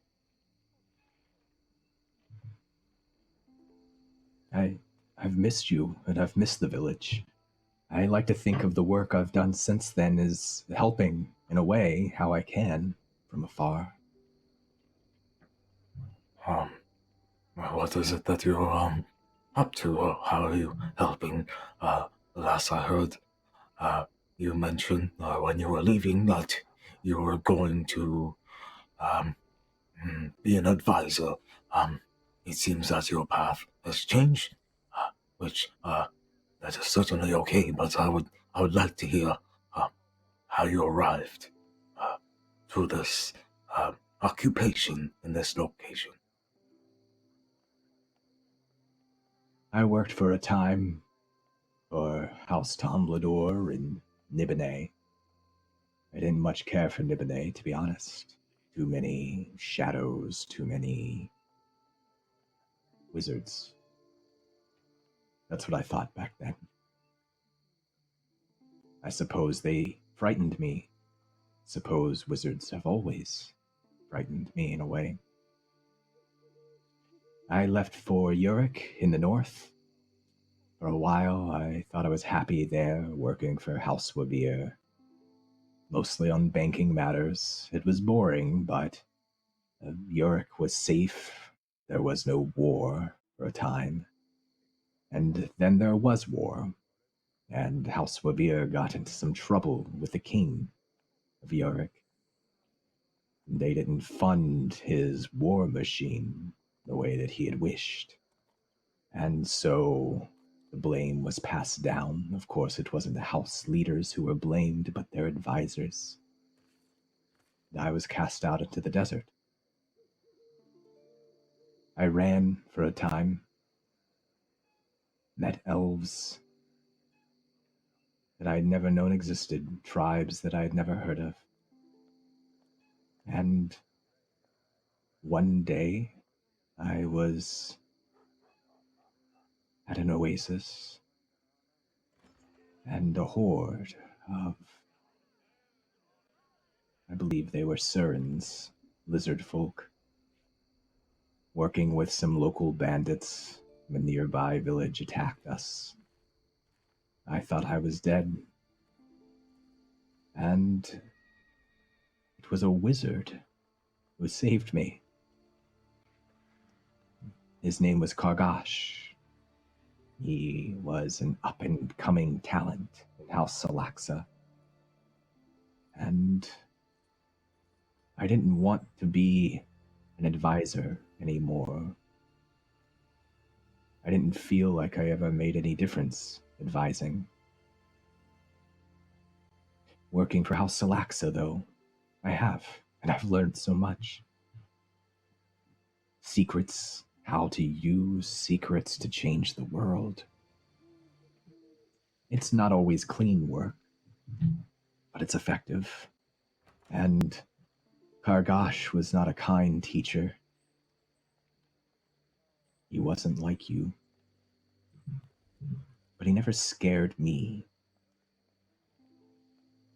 And I learned a lot. I think the future of House Tsalaxa is in it being more accepted in the city-states by the other houses, finding a way to do business that shows people the power of secrets and information, how it can be used responsibly. In a way, they're not that much different than magic. They can be dangerous and abused, or they can help the world grow. Isn't that right, Father? Well, certainly. I'm glad that it seems that you are finding your place. It was something that I know you are very talented, and I was worried that you would be frustrated. But it seems that you have found something that brings you some sort of satisfaction. And although I do not feel very comfortable or safe here, knowing that you can navigate this, it definitely brings comfort to this old soul. You can't tell if she's smiling or what her expression is beneath her yellow mask, but she stops now, and you're standing in the tall grass, and these sort of faded flowers and blooms grow within the weeds. They're not spectacular. What passes for a garden here in the center of town. They're not particularly well tended, but they are varied. There's very many different kinds of plants here that aren't meant to be together. I think Ebba would know what plants play well together and what don't. And she stops there in front of the door to this tower, and she turns just slightly so you can see her eyes through the mask, and she places a hand gently on your forearm and gives it a pat twice. And she says, "Why have you mixed yourself up in this business with the Veiled Alliance?" I seek to make sure that our village is safe. You heard the fall of Caesar, I imagine, with all the networks and information you gather. I had thought that the security or the vulnerability of our networks were at stake, and I wanted to make sure that the connection would stay, and that we remain safe while Baddock is in its mercurial and volatile state at the moment.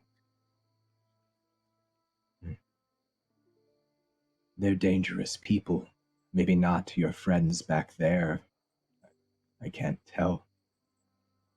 But the ones who pull the strings, make no mistake, Father, as dangerous as House Tsalaxa is our reputation, the Veiled Alliance is just as dangerous. They would overthrow the systems that have kept this world running 1,000 years. And they don't have a means to replace it.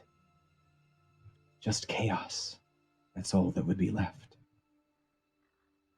And they don't care about their agents any more than my house cares about us. Just tools to be used in some greater game. I'm scared for you. As I am for you, but as you said, things must be done, and although it's dangerous and chaotic, this is the way I see to take care of something that I help grow. That certainly you can respect that, I believe. Of course I can. And I apologize for seeming very intense. I just, there's many things I've experienced over the past couple of days that has made me more agitated. Such as what? Well, seems that we are encountering a various amount of creatures that are coming after, and well, I was very close to seeing your mother.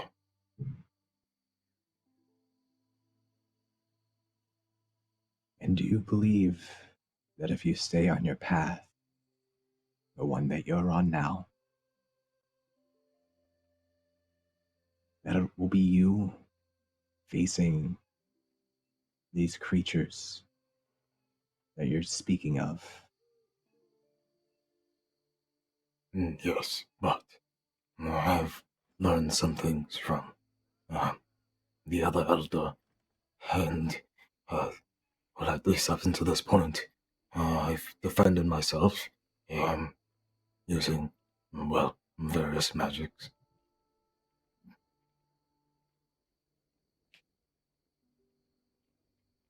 I remember first time I saw you use magic. I didn't understand it, and I was so terrified and amazed. I thought, my father, he's like Caesar. I remember that thought. You mustn't compare me to that very dangerous and evil man. The last thing I would like is to ensure Villery's safety and prosperity, and I would clearly on this trip lay my life down for that, to make sure that the legacy is passed and the village survives. She lets go of your arm, and she reaches in to a pouch tied to the side of her leather armor that's kind of hidden by a cloak. And she fishes around for a moment, and she pulls out a small bone object, strange sun-like shape. And she takes off her mask, and when she does, you can see she's not crying now, but there's streaks of dried tears on her face. She takes a deep breath, and she smiles at you, and she says, "Father, I can't follow you where you're going. I can't help you much. I can't fight your fights for you. I'll keep helping Villery in my way, and I believe that I can change House Tsalaxa and make it a force for good. That's what I'm working towards, and I know that other members, the ones who are younger, they see it the same way I do. There's something there, up at the top of that tower, that I think could help you." I believe that Valerie and the Dark Sun could have a beneficial relationship as far as keeping rumors away, and it seems that you are already possibly doing that with the amount of information that is out there. There's a little bit of a wry smile on her mouth, and she holds up that bone object in the palm of her hand and offers it to you to take and says, "As the apprentice spy master closest to the village, I do have some influence on what rumors are considered rumors and what rumors are considered secrets worth selling. I've done what I can, Father. But what comes next, for you, I cannot follow. Just know that I dearly hope this is not the last time that I see you." I believe with all my strength that it won't be. However, I would request that you somehow communicate with me, because it seems that you have capabilities to do so. And I do have a question for you. Have you heard? And what was the place that I heard about that no one comes back from? The Deadlands. Yes. So, Ramulai, have you heard of any information of the Deadlands, since you seem to be quite the secret keeper yourself? I've had these visions. I have no idea what they tell me. I know a little. Do you think that your journeys take you there? Possibly. It may. The Deadlands are far to the south, Father. They're not easy to get to. My understanding is that a powerful king long ago tried to stand up to the other sorcerer-kings as they defiled and destroyed the world. He had some sort of artifact, some sort of power that was as great as the dragon's power. But something went wrong. Now, the Deadlands, every inch of them, I believe, of frozen obsidian, locked forever that way. And anyone who dies there, it is said, They do not stay dead. And anyone who is dead there can never leave. That's not true what they say, that no one's ever been there and no one's ever been back. But the only man I ever spoke to who had seen it with his own eyes told me of a great city, a necropolis, and the dead there going about their lives as though they had never ended. He was mad by the time he returned. It took us quite some time to get his secrets from him.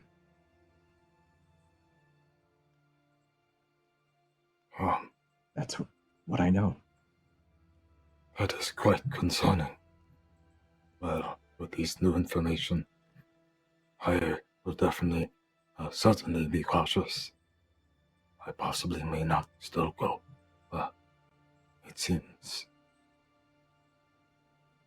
whatever my dreams or visions are, I do not know if it's worth it. But me here, before I forget. And I'm gonna produce like these little 3 powdered rice candies. It's like this very powdery, like if you ever eat it, it takes a while for the powder to go away, but it's really sweet and has like these little pops to it once you get through it. And they're different colors. They're like the wrapping is like pink, one's yellow, and another one's like cyan or turquoise colored. I don't know. I kept this for a rainy day. But here, take these. I remember these your favorite. She smiles and kind of like brushes a dry streak of tear off of her cheek, and she slides a hand over the candies and scoops them into one palm, and at the same time, she slides that bone object in her hands into your palm with her other hand. And she sort of holds your hand there for a moment, and she looks at you and she says, I wish nothing more for you, Father, than that you go home as soon as you can. Tend your gardens, your harvest. Teach what you know. But I don't think you'd be here if you didn't believe with all of your heart you needed to be. And you being here has brought you to me. I promise I will write more often. I was always worried that you wouldn't accept the line of work that I've gotten myself into. Well, this world, including with Caesar's fall, is certainly quite tumultuous, and for you to find something that is that feels worthwhile and makes you feel like you have impact, how can a father be upset?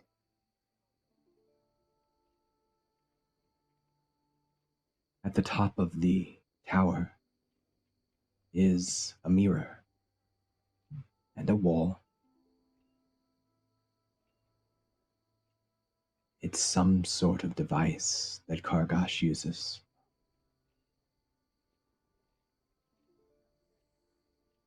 It might give you information that you need. But to get there, you'll need that. And you'll need to convince Kargash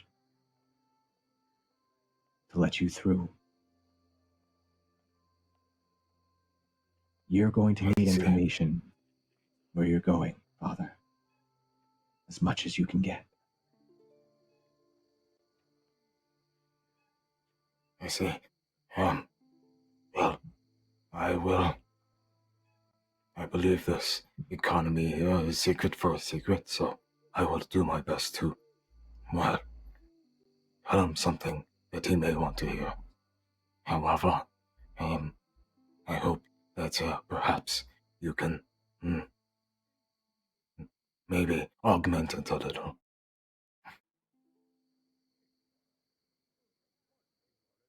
You wish me to go with you? I will not mind. However, does he know that we are related in any way? Yes. There's not much he doesn't know. Regardless, yes, you may. I would love your company.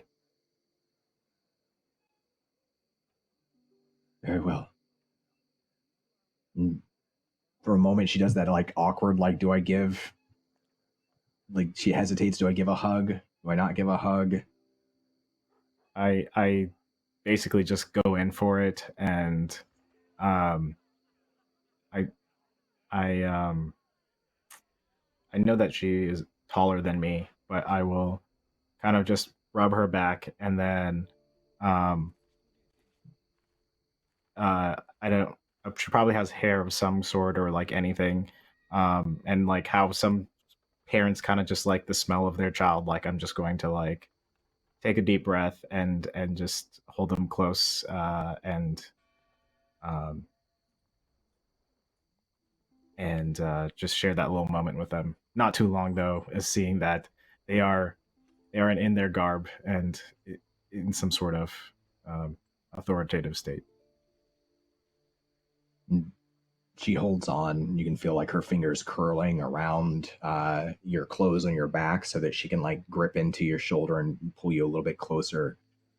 And as soon as she feels you start to shift away, she immediately pulls back, and her back straightens up into a more military-like posture, and her eyes hold on you, loitering for a moment before she slides that golden mask back over her face. You hear it click into something within her hood as she pulls her hood back over her head, and she gestures towards the door. Put together then? Ready? Yes, of course, Father. Let us continue.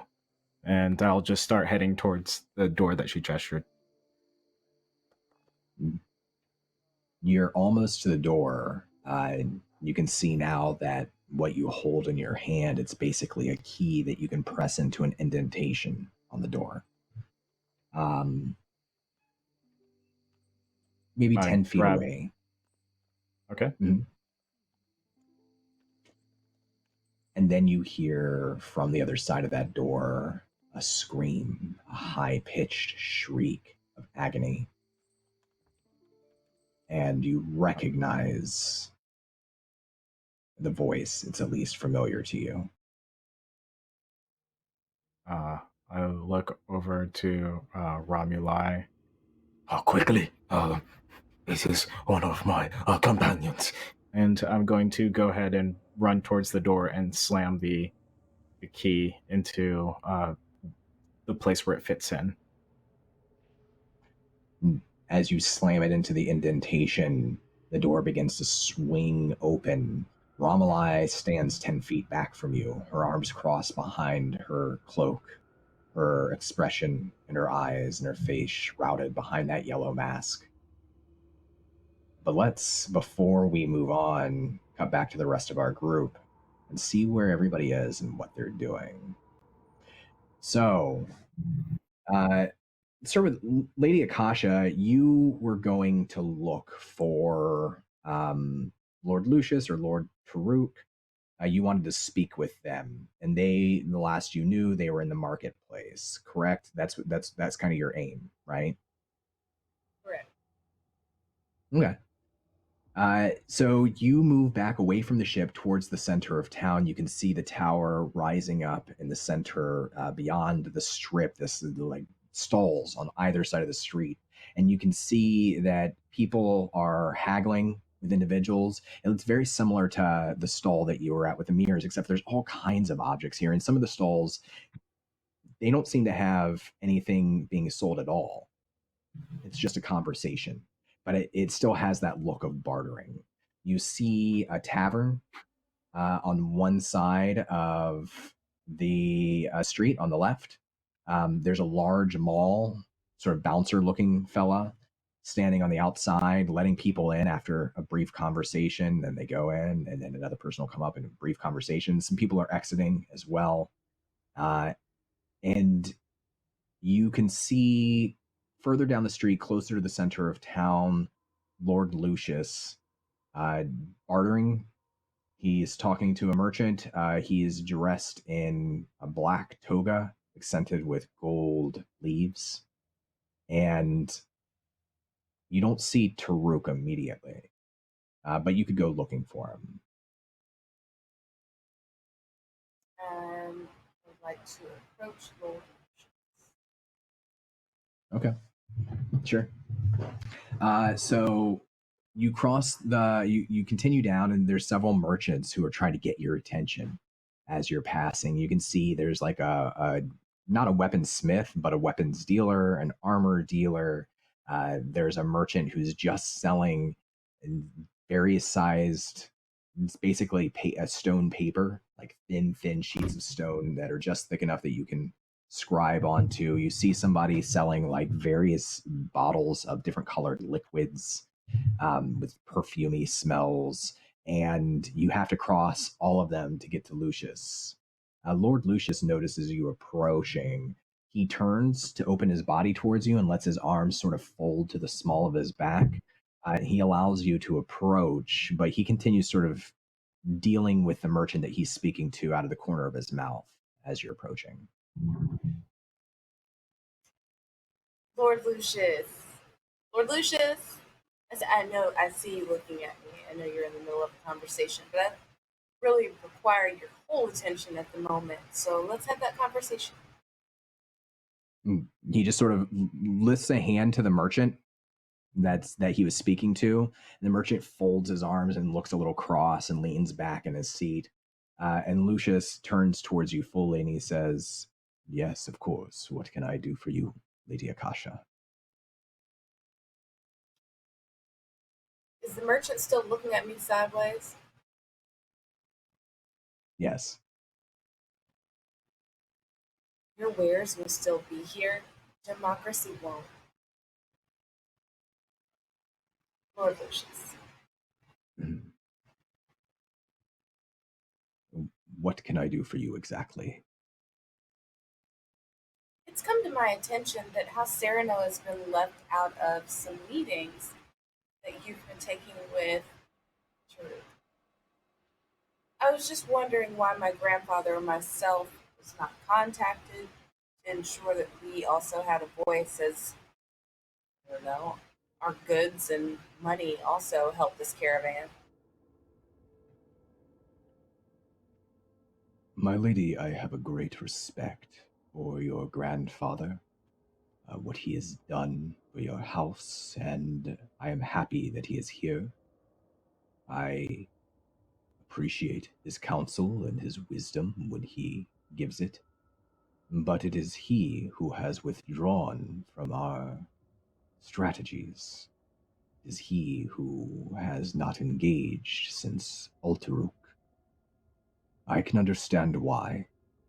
I do not fault him for it. But the caravan and the journey must continue, must it not? What's that supposed to mean? You can understand. You can understand what?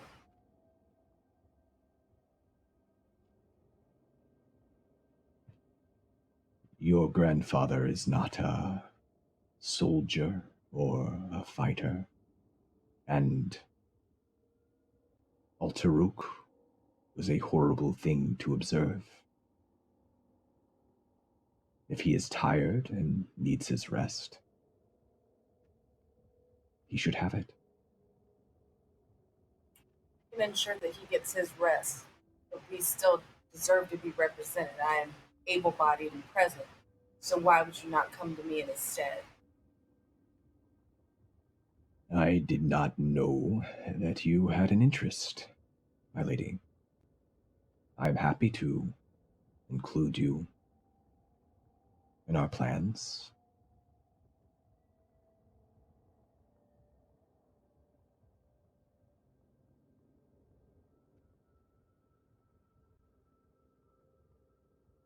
Are you like this all the time? Quite. You live your life generally unapproachable.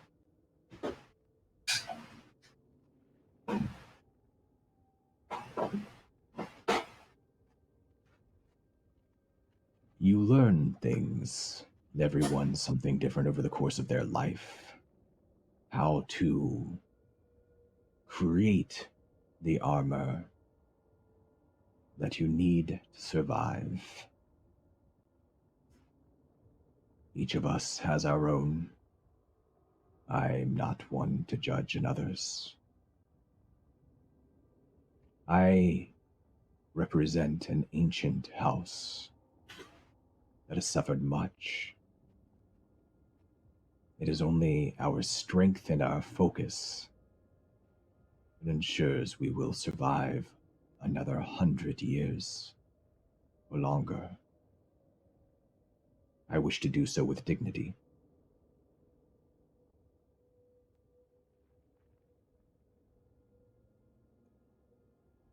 I've come to the realization that people assume that stoicism is equivalent to being professional and all of those things, but you can have a personality and rule. It doesn't make you less of a person or less communicative or less worthy of respect. And even if your house is a younger house, it doesn't mean that you don't deserve the same respect given to the ancient houses. So even if you say my grandfather was stepping away and that it was him who was going into the shadows, there are lines of communication and lines of succession. And I would hope that going forward, this is not an issue that we have. I do not believe it will be, my lady. I, whether you believe me or not, would much rather work with your grandfather or yourself, even though I barely know you, than to work with House Jarko. But that is not the situation we find ourselves in, and we must all work together. Otherwise, we will fail, and my house will fall, and your house even may fall, and our enemies. Well, I don't want to think about what the future of Balak looks like if we fail.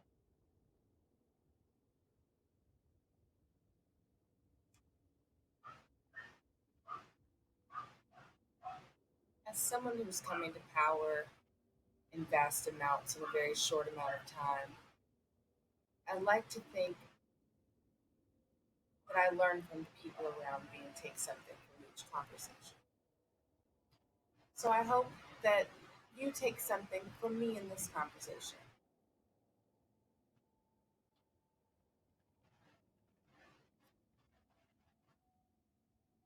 Lighten up just a little bit.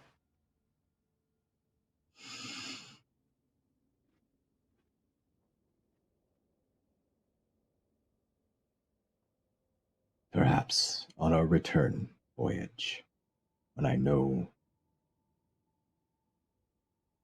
that my Merula is safe, that my house will continue to live, perhaps then I will. But make no mistake, whether or not I seem fun to you, my lady, I don't care about that. I only care that the next generation of leaders will be stronger than we were and better than we were, and that the future of our houses will be brighter.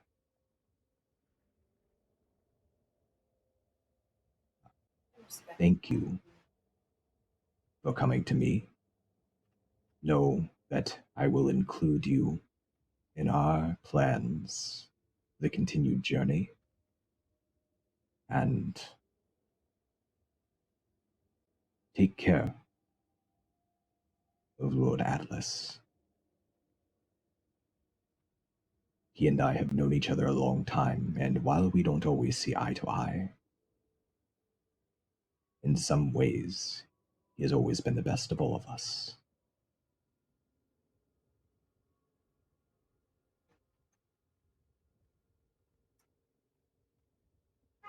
Sorry if I can be a bit forceful in tone.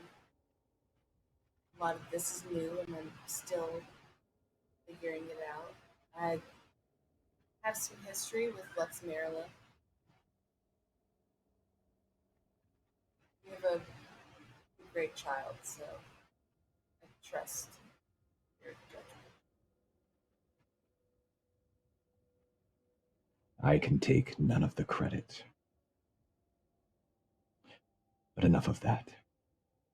Is there anything else you need? I'm going and making purchases, supplies for the continued journey.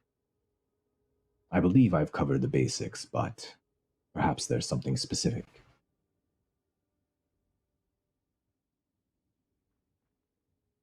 Perhaps company.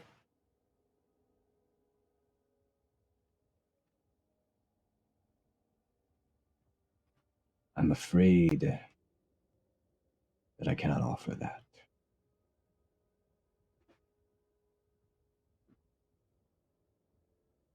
Later. On the way back.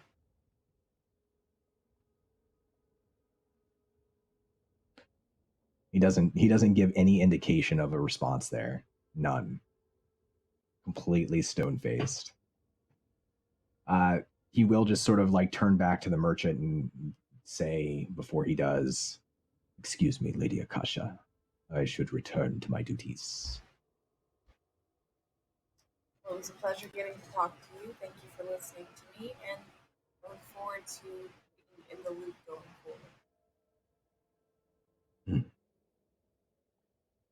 forward. Akasha, make me a perception check.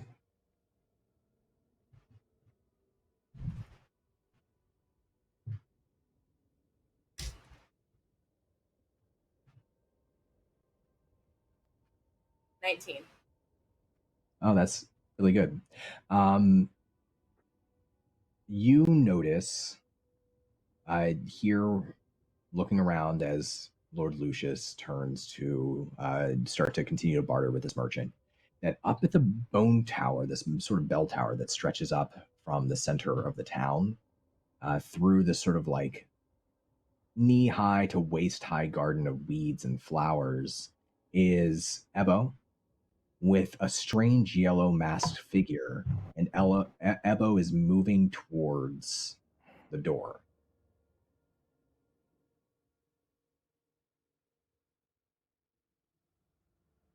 Ebo! Oh. You mustn't do that.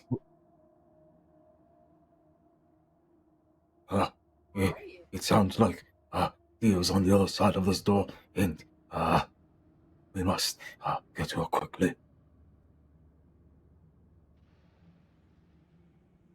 Push the door in. I just like push the door open. Yeah. So, I love that. And Akasha, are you like going to the tower as well? Are you like trying to catch up to Ebo? Is that the idea? Mm-hmm. Okay. So as Akasha crosses the weeds and like Ebo, you've already put the key thing, the sigil in the door, you push it open and it swings open. We're gonna cut away again to Horsun and Merula back in the tavern and get them caught up, see what they're up to. So last we saw you, Ebo left to go on a walk, not too long ago, and that leaves the two of you with Vann in the tavern, with still a good number of people here talking. People are paying you less attention now that Romalai and Ebo have left. So what is it that we're doing in the tavern?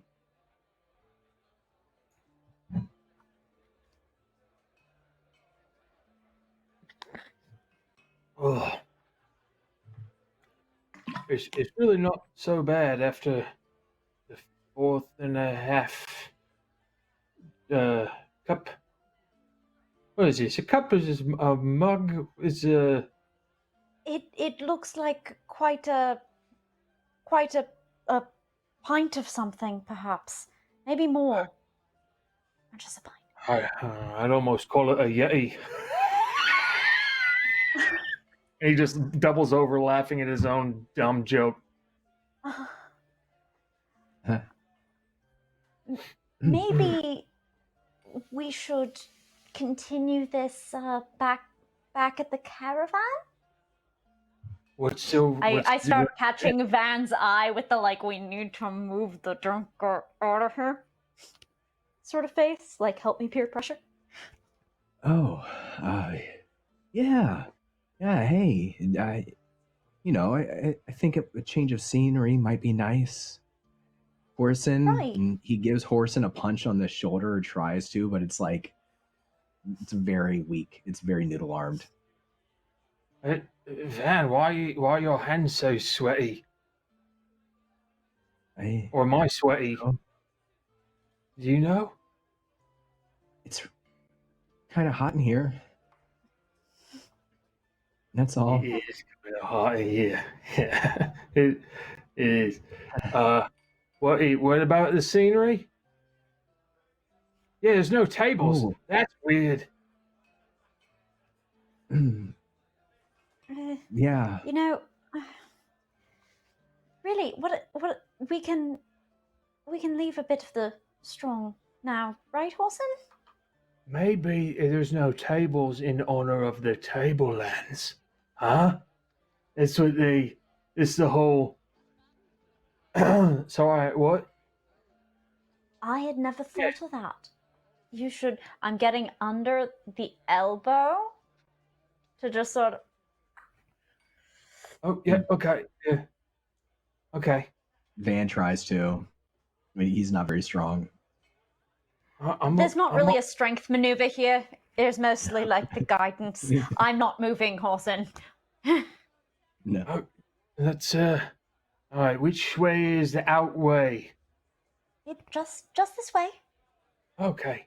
Great. Perfect. Right, like that. Left foot, right foot. Good. I've got you. Hey, easy. Sorry, he bumps in. Sorry, I hit. You are really small. Look how small you are. Well, we going outside. Yeah. It's okay. Can I take this with me? Van I'm tries- taking it. Nobody seems to stop you.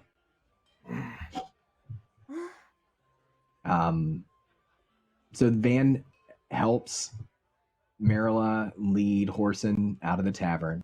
And the mall who's standing guard, he steps aside and he kind of chuckles underneath of his breath as Horsun steps out.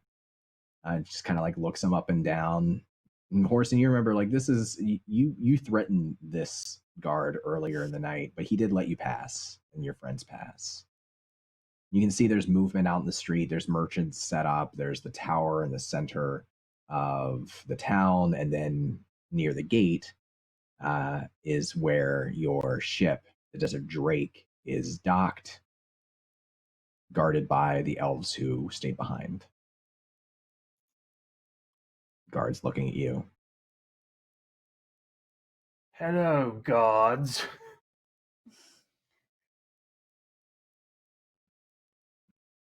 Did you enjoy your time, my friend, inside? Was it worth your secret? Oh yeah, absolutely. And I found out some more secrets.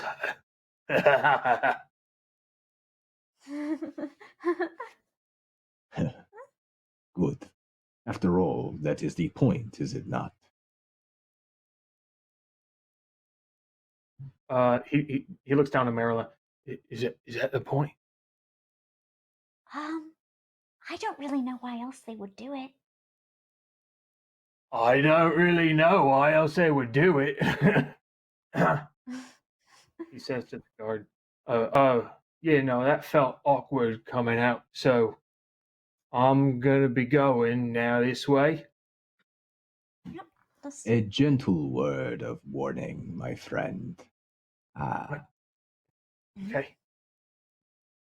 It is a peaceful place, Fort Calvis. But only to a point.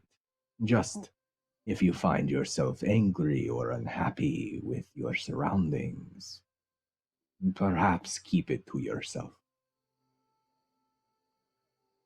Sage advice. Thank you. Be well. Thank you. You as also. Where are we going? We're going just this way.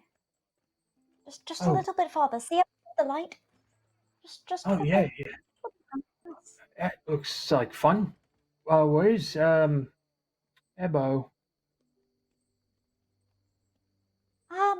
He went off with his daughter. And they took a bit of a constitutional, I think. Okay. Would you like to know where he is? Is that you have? Why are you still here? Also, yes. Here. Oh, what? Everything was. Yes. Can we? I think. Yeah. Of course, yes. I'm happy to tell you this. What is it you offer in return? Does no one do anyone a bloody kindness in this town? Does Merula say that? Yes. I love it. He smiles at that, and it's a gentle enough smile, and he says, "I'm sorry, it is a contractual obligation I have with my house. This is how we do things. I could lose my job or worse. It is fair." I might have something. There is a yellow masked figure whose, he leans in closer, favorite animal is a kank. 1-0. Your move. And he's just got this massive shit-eating grin on his face. Roll me a persuasion check. That does seem to fulfill your contractual obligation. If you would care to be generous. May I provide assistance on this roll? Okay. What's you have an advantage on that? It's a 9.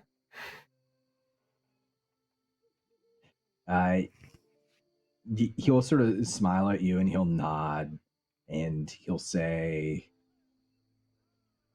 "Well, then, with that information, I'm happy to tell you that they went walking together not too long ago. Just over there, towards the tower." Thank you. Would you like to go along and catch up with them, Horsun? Oh, you talking to me? What was your question? We could certainly take you back and lay you down at the caravan. That's still an option. Friendship. That's conversations and stuff, and maybe he'll understand why my insides hurt so bad. Could that possibly have been the strong? I'm not sure.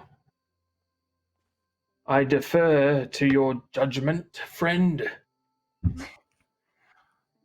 Of everybody's judgment, I'm sure you could do better. But seeing as I'm available, I suppose I'll do my best. You're top 2 in the vicinity.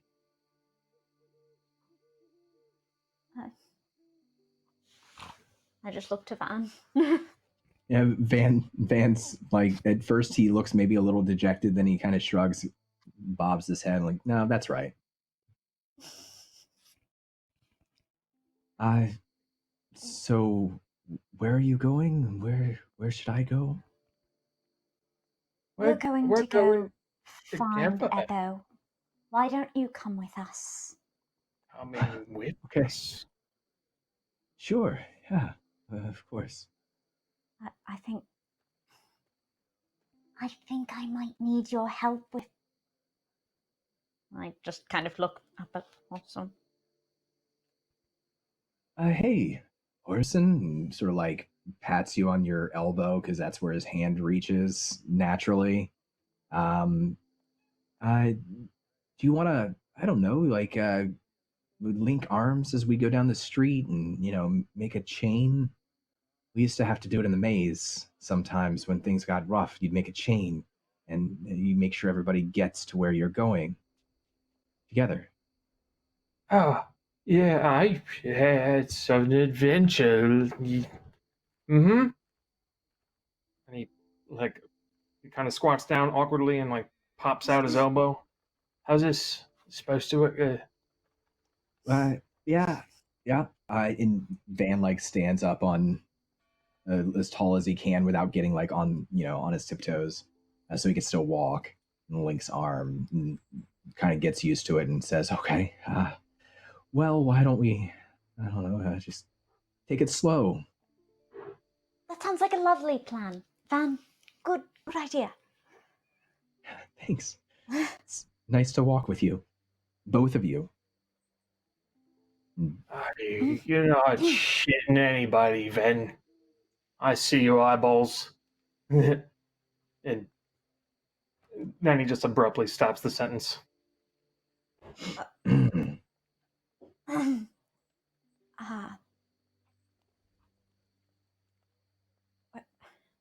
I've got you guys. Can you sing? Are you singers? We can. I got a song about honesty that's really important. Would you like to hear it right now, or do you want me to hold off until later? Do you think you can sing and walk? Yeah, I was born for this. Gladiatorial combat and singing in motion. That's Horsun. Okay, ready? It's honesty is so important. You should tell people how you feel. I just made that up right now. It's not a real song. I don't know if I just did that. I would never have known. Yes, because it's a hidden talent. And he says that, he gets way too close and whispers in your ear. Very well hidden. He's using the noggin. All right. So, is there anything we want to do on our way to the tower in the center of the town? There are merchant stalls, you would see Lord Lucius on the way, speaking, we'll say his back to you, though Horsun is kind of loud. But his back is to you, he's leaning over and haggling intensely with a merchant at one of the stalls, and then you can see the tower beyond. So is there anything we want to do before we get to the tower? I apologize in advance. I am going to engineer a stumble toward Lord Lucius to pick up whatever eaves might be dropped. Okay. One can be so careless with eaves, after all. Yeah, roll me a stealth check. And this is going to be a group check, so I need Horsun to contribute to this as well. Buddy. That's is that athletics or? Oh. Ooh. Okay. What'd you get? The 16 on the stealth. I got a 30. A 13? No. The 3 and then the 30, 0. 30. Yeah, the one that Okay. makes the rogue happy. Yeah. And Van got a 21 too, so this is actually like incredibly stealthy as a group check. You can roll me a perception check, Marilla, or investigation, depending on how you're going I about it. appreciate you so much. Yeah. Right, that's a 13 plus 8, 21. Okay. So describe to me how, and Marilla, with your 30, I think you can kind of weigh in, like how Horsun almost blows your cover and reveals your group to Lucius as his back is turned, and how you stop it, Horsun, from doing so. Well, I did engineer a bit of a stumble, and these things can snowball. Naturally, I could not push Horsun in any direction to which he was not already inclined, so I do just a touch of trip him so that we would fall toward Lucius and I could get an ear out. I might have underestimated what that would do to his balance, and as he reaches out to try to balance himself on Lord Lucius's shoulder, which would not be ideal, I quickly move out and get my shoulder right under said hand to stabilize him again, and in so doing, get pretty close to Lord Lucius as I pass by in this maneuver. Excellent. Okay. So with a 21 investigation check, first of all, you notice that there are no wares in this stall. There's nothing, at least here, being directly traded. And as you're able to get close enough and keep Horsun from toppling into Lord Lucius so that he doesn't create a scene, Lucius doesn't notice that the three of you are right behind him. And you can hear a little bit of this quiet conversation. Part of it is a trade of information. So this isn't a trade of supplies. Lucius is gaining information and giving information. The information that you overhear Lord Lucius gaining, let's see. You hear something muffled about the city-states of Tyr and Uric that are in the northwest and north of the Tablelands, preparing their armies and siege machines, and some concern that they might strike south within a couple of months unless the situation in Balak is rectified, unless there's stability. They might try to take advantage of the weakness. You also are able to hear that House Tsalaxa, yeah, this is a good one. House Tsalaxa is price gouging House Wavir right now, actively so. And they're cutting their fees for House Tomblador, following the appointment of Yiro Var to the head of House Wavir.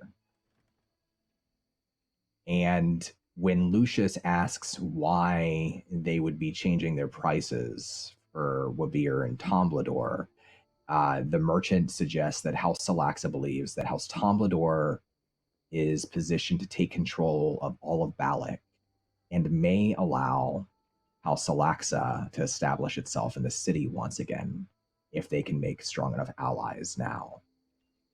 You hear Lord Lucius give his piece of information in reply to this, and he tells this merchant that he witnessed several days ago a falling star crash into the crescent forest in the direction of Golg, and that he believes that this falling star has something to do with the snake cults.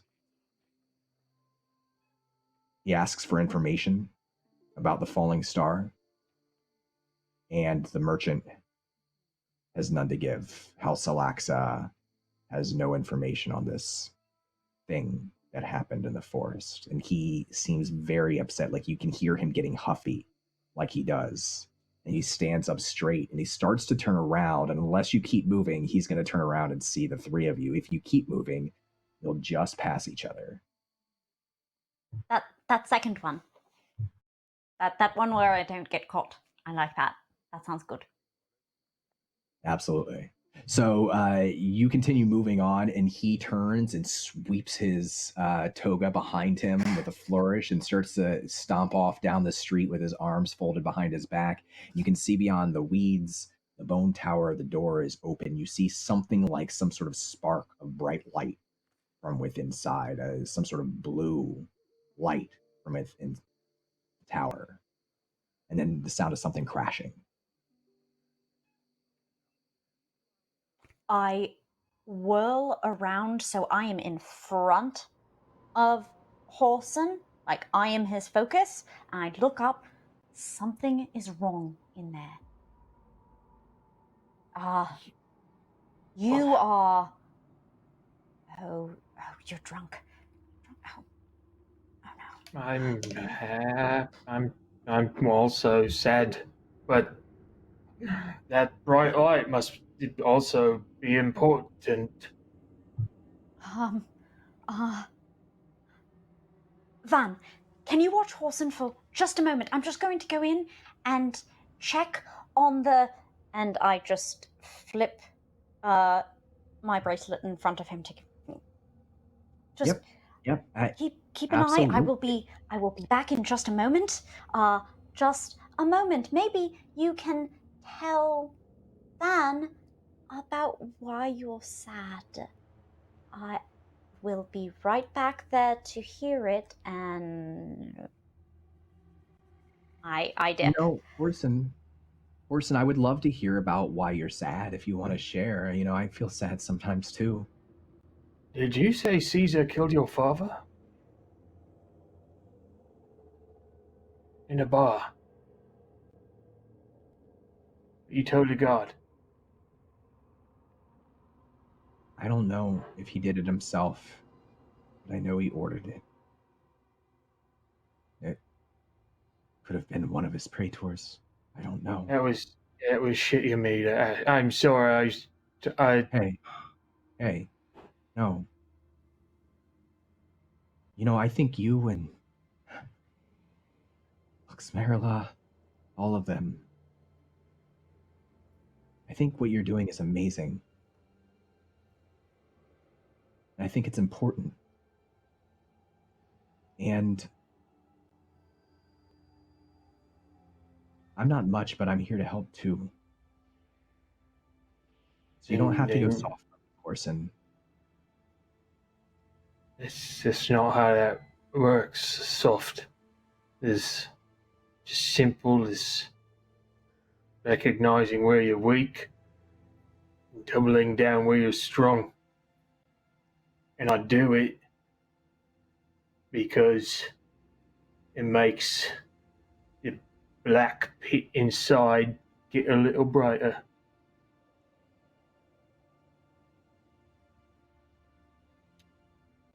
I know about brightness, Horsun. I didn't share an important secret about my father back there. Painful, yeah, maybe. It doesn't matter who killed him or why he died. I didn't really know him very well, though I would have liked to. If I share a secret with you, you don't have to share one back. I just want you to know that you can count on me, and that when I tell you that we should stay here and just keep talking and wait for everyone else to come back to us, that you can trust me. Deal? I can trust you. I'd be a lot more inclined to trust you if I didn't see people turning into snakes. But if it's the least I can do for bringing that up out of 10. I'm not a snake. I says I the was. way in the world. There was a snake of me, one that looked like me, but not anymore. And I'm pretty sure that he kneels down next to one of those tall weeds where the flowers are growing, sort of sporadically, these dull, unspectacular flowers. I'm pretty sure none of them can do this. And he turns his body towards the flower. You can see for a second that the weeds, they turn towards him. It's like they're opening up towards him and they shift towards him. And there's a little flash of light, just a little bit of light that shoots out over his shoulders in either direction. Oh, yeah. Horsun wants to like try to step in. Hey, not here. No, not here. It's okay. Hey, nobody saw. And he turns around and holds up a rainbow bloom of much more vibrant color flowers in his hand. Holy shit.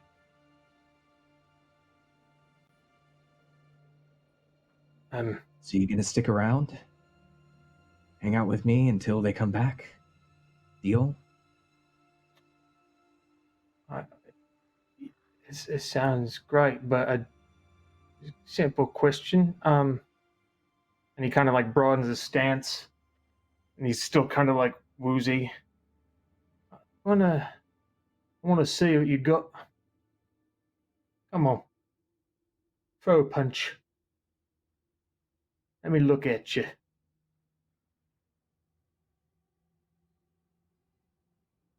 You can see like his eyes dancing back and forth, like he's considering whether or not he's really gonna throw something.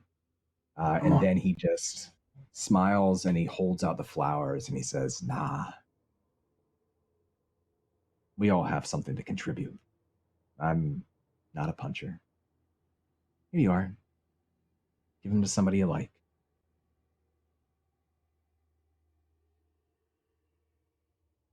Thank you, Vann. It's made my day. And he sticks it in his like. He absorbs, tries to gain as much, like imprint that image in his brain, and then will kind of take one of his pouches. You see him move some stuff out of one pouch into another pouch, and Vann would notice that he made a whole pouch empty just for this flower. You see a big smile on his face. His eyes flicker back towards the door of the bone tower, and for a second that smile turns to worry, just a flash, and then it's a smile again. And we're going to cut to the rest of the group here, and we are going to find out what happens inside the bone bell tower. So let's begin with Ebo and then Akasha. And Dia, you're here as well, but you are currently incapacitated with one failed death saving throw. So Ebo, Akasha, and I think Ebo, you're pushing the door open, right? Your daughter is standing 10 feet back, watching, not approaching, wearing that yellow mask once again. And when you swing the door open, you see the inside of the bell tower. You see several ruined chairs, a desk. You see on that desk, I think, the lantern with flickering blue fire. It seems very odd. And you see an old, wrinkled, ancient human with most of his robes torn off, yellow, glowing eyes, bracing himself on the edge of the desk, casting a spell. And you see Dia lifting up into the air, being pulled in all directions, her arms out wide, her legs out wide, her neck straight up from her body by 5 writhing, shadowy tendrils through the air. And that is the scene that you walk in on, Ebo. And I want to know what you and Akasha are doing in reaction. And depending on what you're doing, I might ask you to make an initiative roll.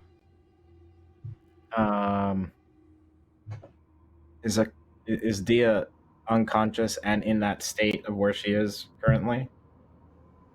I'll leave it up to Charlie, Dia, because I always find it more interesting to leave it to the player. Dia can be conscious and still incapacitated. You can role play and still be incapacitated here. I think her eyes are rolled all the way back, and she's maybe like muttering, and then sometimes a scream comes out. I don't think she's really here, I think is how I will frame it.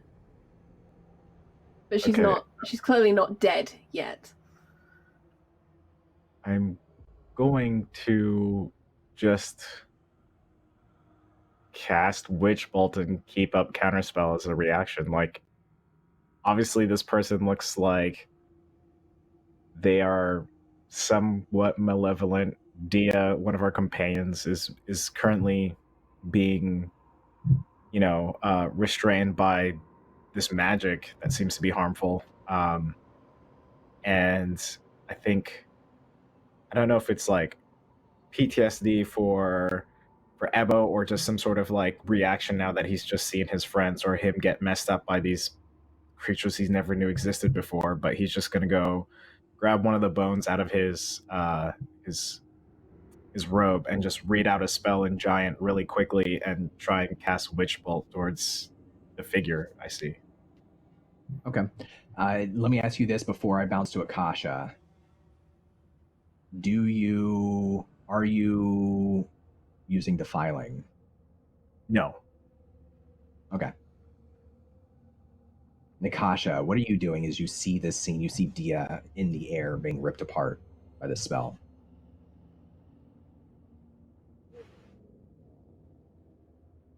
So I'm kind of taken aback because this person that I know is just there and I can't think of anything else to do. So I just clap my hands and cast Thunderwave and hope that it hits what's holding her. Are you targeting Dia or are you targeting the wizard who's casting the spell on the other side of this table? Oh, goodness, no, the wizard. Okay. Cool. Both of you roll me dexterity or roll me initiative, rather.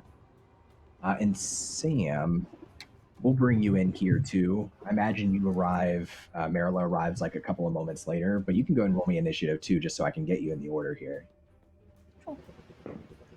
2.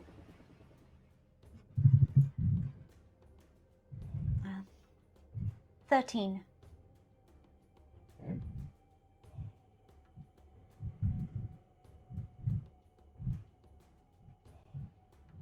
And Ebo? For our initiative? Yeah. Yep. It is going to be a 9. Perfect.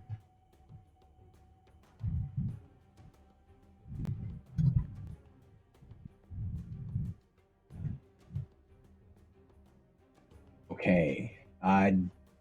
Dia, as you're being ripped apart by this spell, I need you, you're top in the initiative order.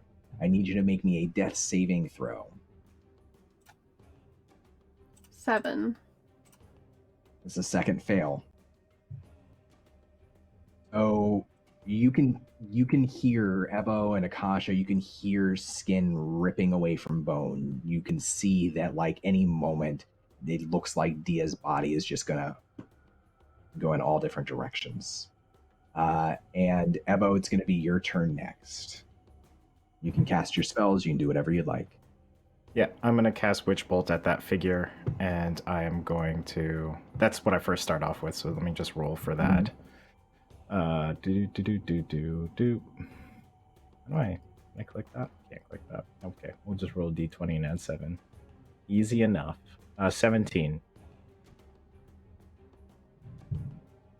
To hit. Okay. Yep. And then I will keep concentration on Witch Bolt, obviously, and I'll just start off with the first 1d12 to damage. Go for it. So I'm going to do 9 lightning damage. You're going to see, like, from this bone, this crackling, like, green and black energy come off the bone, and almost like a wand, but I'm reading a spell off of it. and it's just going to kind of sporadically jump around, hit the floor, hit like a pillar or a wall around there, and then just slam in and connect.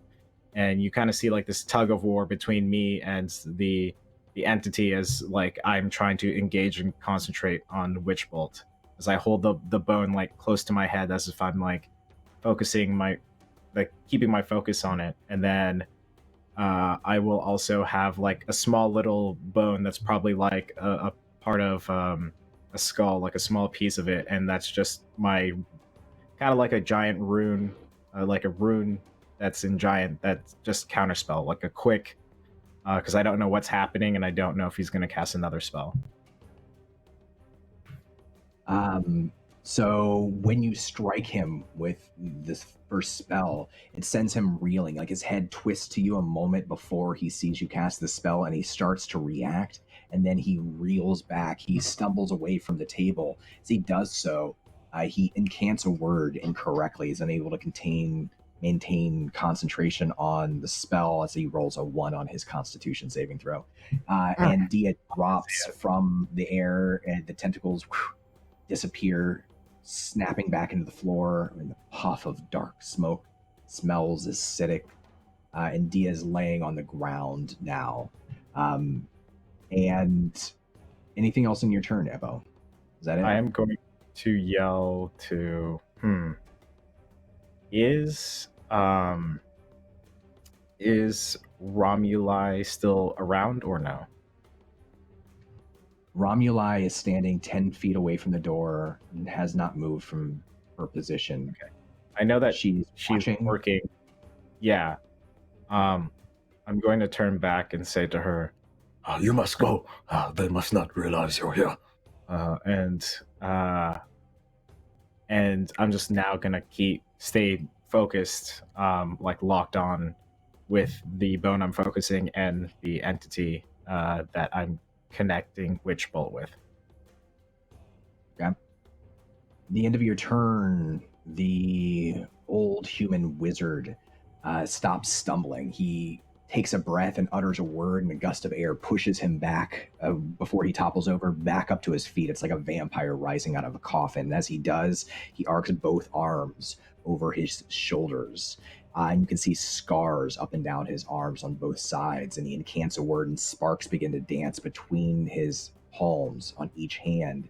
And he directs a spell towards you, Evo. Yes? I'm gonna counterspell that then. If I see him like trying to do some sort of offensive spell, I'm just gonna counterspell it as a reaction. Okay. What level spell? The spell might not go spending? through if he doesn't make a con save first. I'm in range now. It's 300 feet on my bracelet, and I don't need line of sight. Well, if you say that loud enough, if you see me like casting it, like you see, I won't like be in yet. Imagine it's an always on kind of thing, that like an aura effect sort of vibe. I don't know you're is here, sort of so I'm right. gonna... So I mean, it might just, the spell might sputter before the counter spell's necessary, or it might make the con save. It's very low DC. Yeah, I just have to roll it. I don't know you're around. I have to do something to protect Akasha. Yeah, no, and that means it will go through, and you'll have to pop off. It will go through. Yeah, worth a try. Counterspell. What level counterspell are you casting? I can't. Emma's. I'm not gonna risk. I'm not gonna risk bumping it up. I'm just gonna keep it at level 3 because I don't know what he's casting. I just have no kind of reference, and I don't want to have to use anything defiling because I've never spoke to the rest of the companions I've had about it. So. Okay. So make me an Arcana check. Okay. Normally, this counterspell thing reads that like I do a DC 10 plus a spell's level, but if you want me to just make a Arcana check, whichever one you prefer. Yeah, that's what it is. Yeah, it's going to be a DC. You're looking for a 14 here. Okay, a 14. Exactly. So describe how you counterspell, because I imagine this isn't easy. This is a slightly more powerful spell than maybe you were anticipating, and you're going to struggle to be able to hold it off as these two lightning arcs dance between his hands and then fire from the center of his body directly towards you, and you get the feeling that it's going to, like, if this hits you, it's going to go straight through you. It's going to go through Akasha. It's not going to stop for some distance. I'm going to...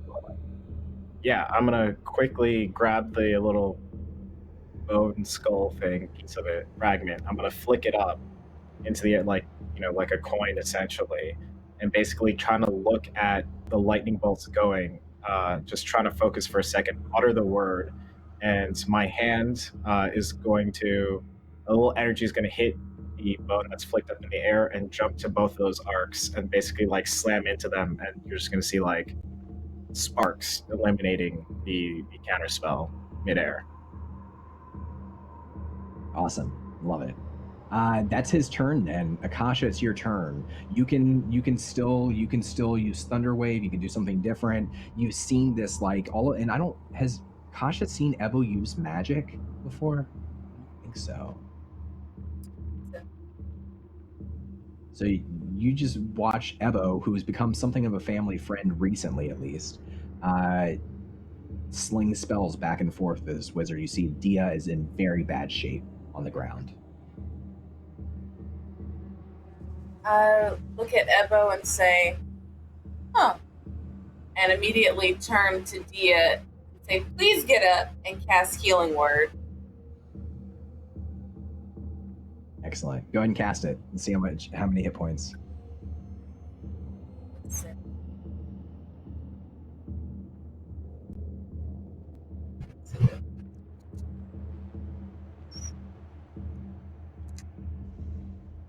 So 8 points is 8 points back. Excellent. Dia, you come to, or at least get a stronger sense of your surroundings. You hear Akasha's words, and you regain 8 hit points. Akasha, are you coming into the tower proper? Or are you like back? I should be. I was right behind Ebo. I should be. Okay. Yeah. So I imagine what happens as this healing kicks in is where her limbs have begun to tear. That's like knitting itself up with, that energy, that stitching, holy healing energy. I guess not holy in this case. And I think she lets out another scream, and it's a cry of no that comes out. She'd been close to something in her head, I think. And she sits up and she's bent over. And it's going to take her a minute, I think, to really come back into the moment as her body recovers. Yeah, as you're sit up and you're looking around, you're aware that spells are being slung. You understand magic, even magic that isn't purposefully defiling, technically using the defiling mechanics. Still, arcane magic is defiling, and it's coming from Ebo. It's coming from this Kargash. You're barely conscious, and then sitting on that desk if you're on the ground looking up, there's the desk right there, there's your lantern, and a fiery blue spectral hand is slamming up against the edge of it again and again, violently. The entire bone structure of the lantern, the little bits of metal that are part of it, are rattling, and you can hear a voice. It's like a voice on the wind. You're not sure if anyone else can hear it, but you can hear it. Free me. And it is your turn. She gasps out, fine, and she's gonna blast the lantern with a sunbolt to knock it off. That's the intention, I guess. I could kick it off or something if you want, but just knock it over. Sunbolt's fine. It disappears with your sunbolt. We'll say you don't have to roll. It goes spinning through the air backwards and disappears from view. And we'll see what happens with that here in just a moment. And I think as it disappears, the group hears her vocally call out, do something. And then she'll go back to kind of gripping her ribs where everything's been stretched up and out. Yep. Merula, we'll say this is the point where you reach the open door. You can be stealthy, you can just like scroll up, you can do whatever you'd like here.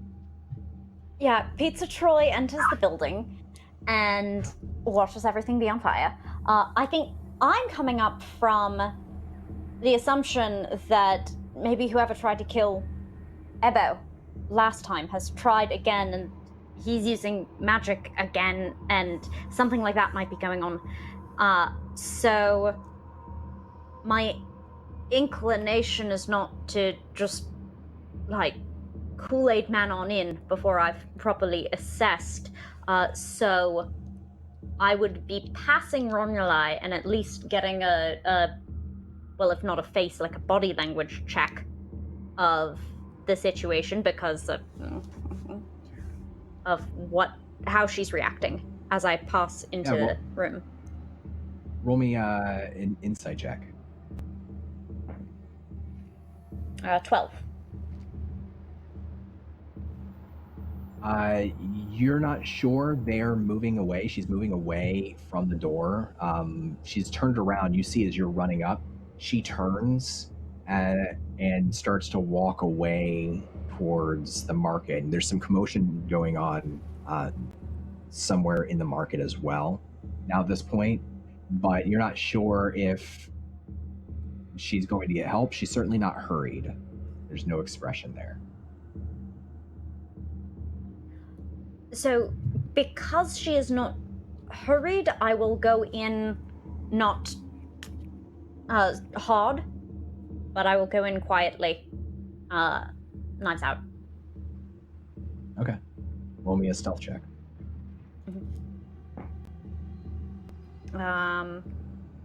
16.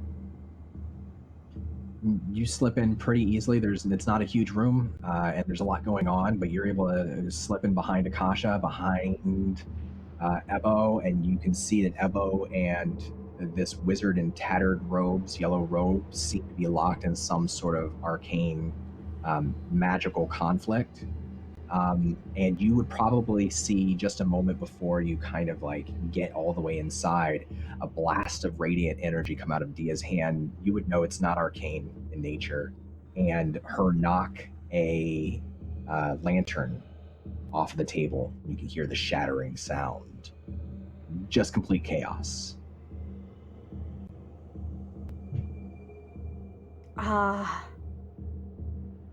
Tattered rope man looks bad and probably the ideal target of aforementioned dagger. That's fair. So, yeah, go for it. You have advantage. I do. Oh, that's terribly fortunate, because I like a 19 to hit much more than I like that one. Yeah, that's absolutely a hit. All right, 19 damage. Awesome. So what would everybody else see? Like, what's this sneak attack look like as he's engaged with Ebo in this duel? I think, in fact, everybody else sees Merula clearly. They're taking advantage of sight angle as they slide to the wall under the table, and everyone else can see, except the wizard getting backstabbed. And you can see like just a wad of blood like cough out of his mouth. His eyes go wide with surprise. Their yellow glow change back to the sort of dull green brown color that they were before. He's like reaching around his back for Merula for a moment. Who? There's nobody there. I have 24 stealth that's for a hide action that says there's no one back there. Who knows where that knife came from? He spins around, reaching around in a circle, very confused, staggering. Okay, cool. Anything else on Merula's turn? No, they're taking advantage of the chaos. All right. Ebo, it's your turn. I'm concentrating on Witch Bolt, so I can just roll damage. I don't have to. Yep. Don't have to attack again. So I'm going to do 8 lightning damage as another like pulse of the connection of the crackling green and black energy was already, lightning energy was already attached to them, but you just hear another like crackling boom, as another it's like another pulse of just stronger energy just travels between me and Kargash. And I'm just looking around to my companions, just making sure everyone's doing okay. Then that's going to be my turn. Okay. At the end of your turn, Kargash takes a breath, like he's barely standing. He's down on one knee, like his skin is burned away from part of his hand from just the sheer force of the energy, the connection. It's actually like causing like his skin to kind of burn away or go necrotic. And he rips at his face so that there's blood trickling down the side of his face, and he squeezes that blood into the palm of his hand. And Ebo, you can feel defiling source start to pull energy out of you, and he has to make a Constitution saving throw to be able to do this because of Merula's thing, and he fails. Ooh. So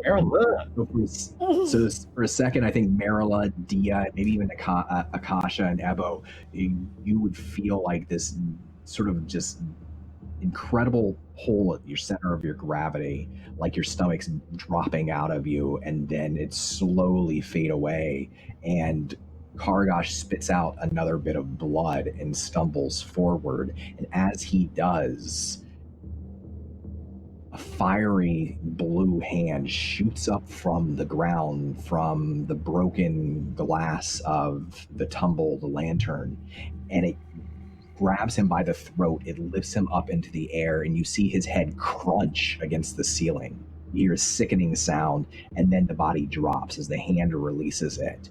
And as the hand whips around, growing larger and larger through the room, all of you can see just for a second in that spectral fire the form of a robed individual. You can't see their face, but you can see their long robes and what looks like antlers or something similar sticking out of their hair. Maybe it's their hat.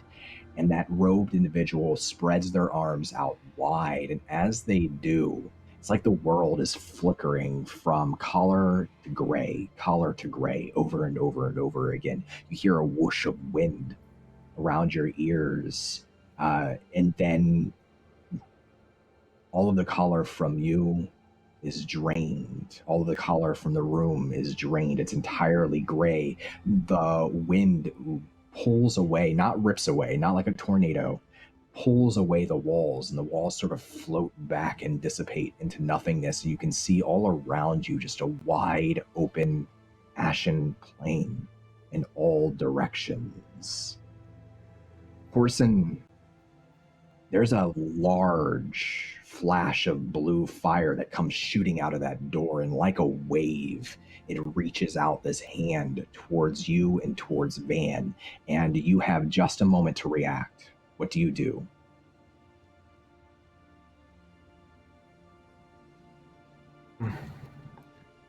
He would instinctively reach his arm out, grab Vann, and pull him to his center of gravity.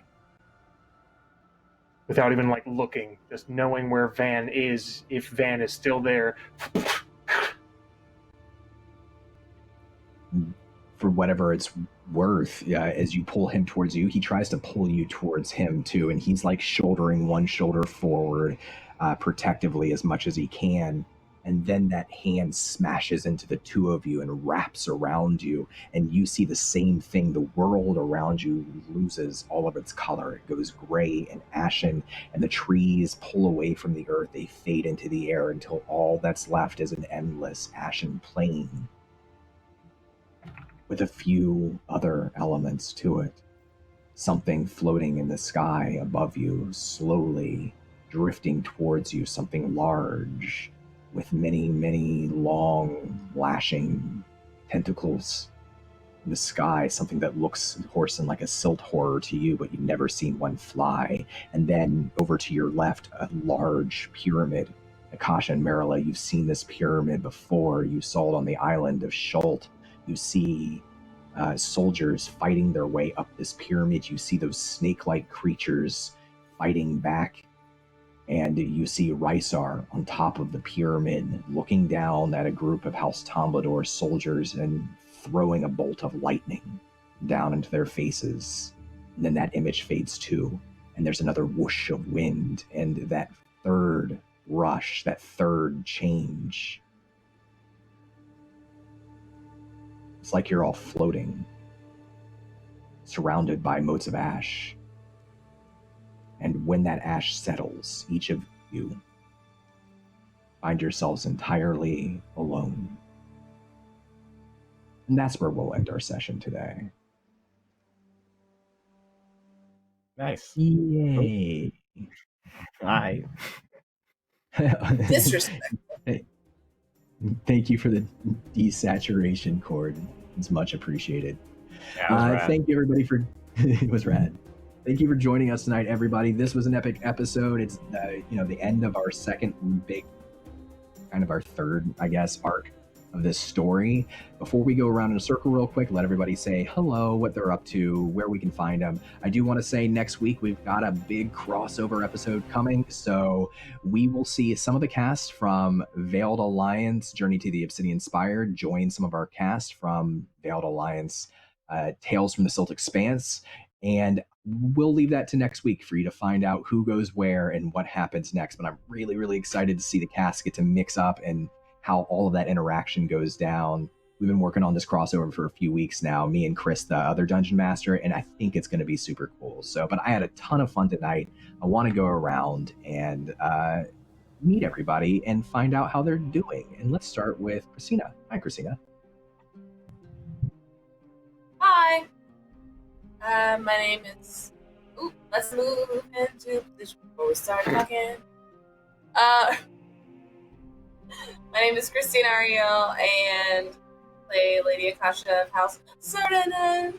And you can find me on the internet at Christine Ariel, KrystinAarielle. If you spell it wrong, it won't be me. Awesome. Cool. I'm looking forward to Akasha next week, seeing what she does. I've been looking forward to it for a while. But I think you're going to have, I think there's some fun stuff in there next week for you, Christina. So I look forward. It's going to be good, I promise. I'm sure she'll reply in her own selfless way. You hit on at least one merchant today, Akasha. And maybe, at least Lucius thinks that maybe that you were, we'll see what happens with that. I loved it. Strong play. Strong politics. Trying to be Merula's step parent. Oh goodness! All right. I don't. It's a phase. I love it. Bill. Oh, yay. Okay. Hi. I'm not, this is real life. I'm not drunk anymore. Thank you for watching, everyone. If you like internet stuff, you could find me at Bill of the Forest on the Twitters. Lots of exciting stuff coming up. So it's like, there's so much happening. And thank you to my lovely cast for letting me lean heavily into drunkenness. I know that burdening them with my presence is never like goal number one, but sometimes you just gotta go with what you feel. This was a good one. Don, kudos. Thanks everyone in chat. Thanks everyone watching on YouTube. Just wanted to say, if you're loving the Dark Sun stuff, check out the Sword and Sandals Discord server that's in our partnered servers. The guy that runs it, Dylan, does Dungeon Master School. So talk to him if that's something you're looking to get into. It's never too late to learn how to DM, and he's awesome. So thank you, and thanks to LFM for the opportunity, and thanks to all of these awesome people. Go follow them and all the great stuff they do. Yeah, and please do check out the Dark Sun community if you want to play Dark Sun. All that stuff is out there. 5th edition Dark Sun, it's not official. WotC hasn't released it, but there's so much good homebrew out there. So go to the Dark Sun official Reddit, go to athos.org, check out Bonestone and Obsidian, the podcast. All of those are really great resources that you can check out if you want to play some Dark Sun, because it's a really fun setting. And I, obviously I love getting to play it, but you can too. So thank you. Sam. I don't know what Bill is talking about. Drunk Horsun is an absolute delight Right? and a gift, and I am thrilled to have had the opportunity to support him in this endeavor. Like, literally support him. He was very drunk.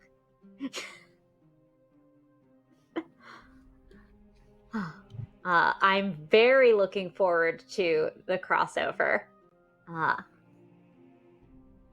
It is good coming from season 1 to see how things will intermingle, and whether or not we'll get any pair ups from the OG crew doing horrible, terrible crimes. Hi, Rysar.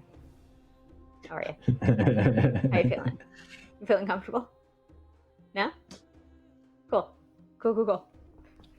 Cool.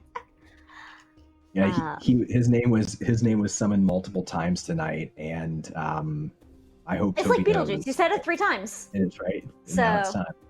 Yep, it's gonna happen. Yeah. I mean, that's the hope. But when I am not making veiled threats to Rysar of the Veiled Alliance, you can find me on Twitter at Tchaikovsky, right up there, and on Twitch at twitch.tv/Delevely, DELEVELY, which has my whole schedule for everything I do in role-playing and personal streams throughout the Twitchernet.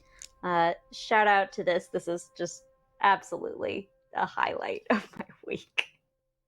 This crew is wonderful, and gifts, and every single episode I'm like, oh my gosh, what did you just do?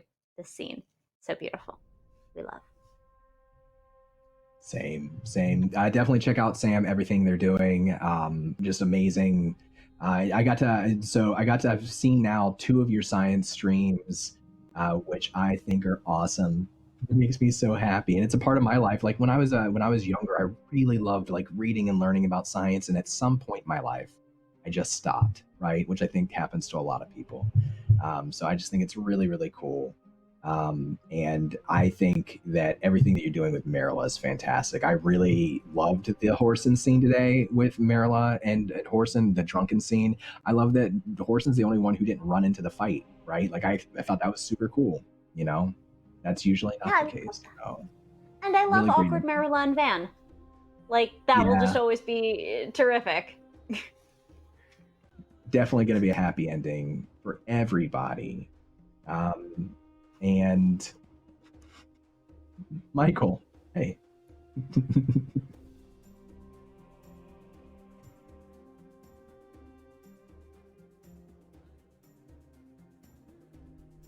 Oh, yeah, I'm muted. But yeah, happy endings. Yeah.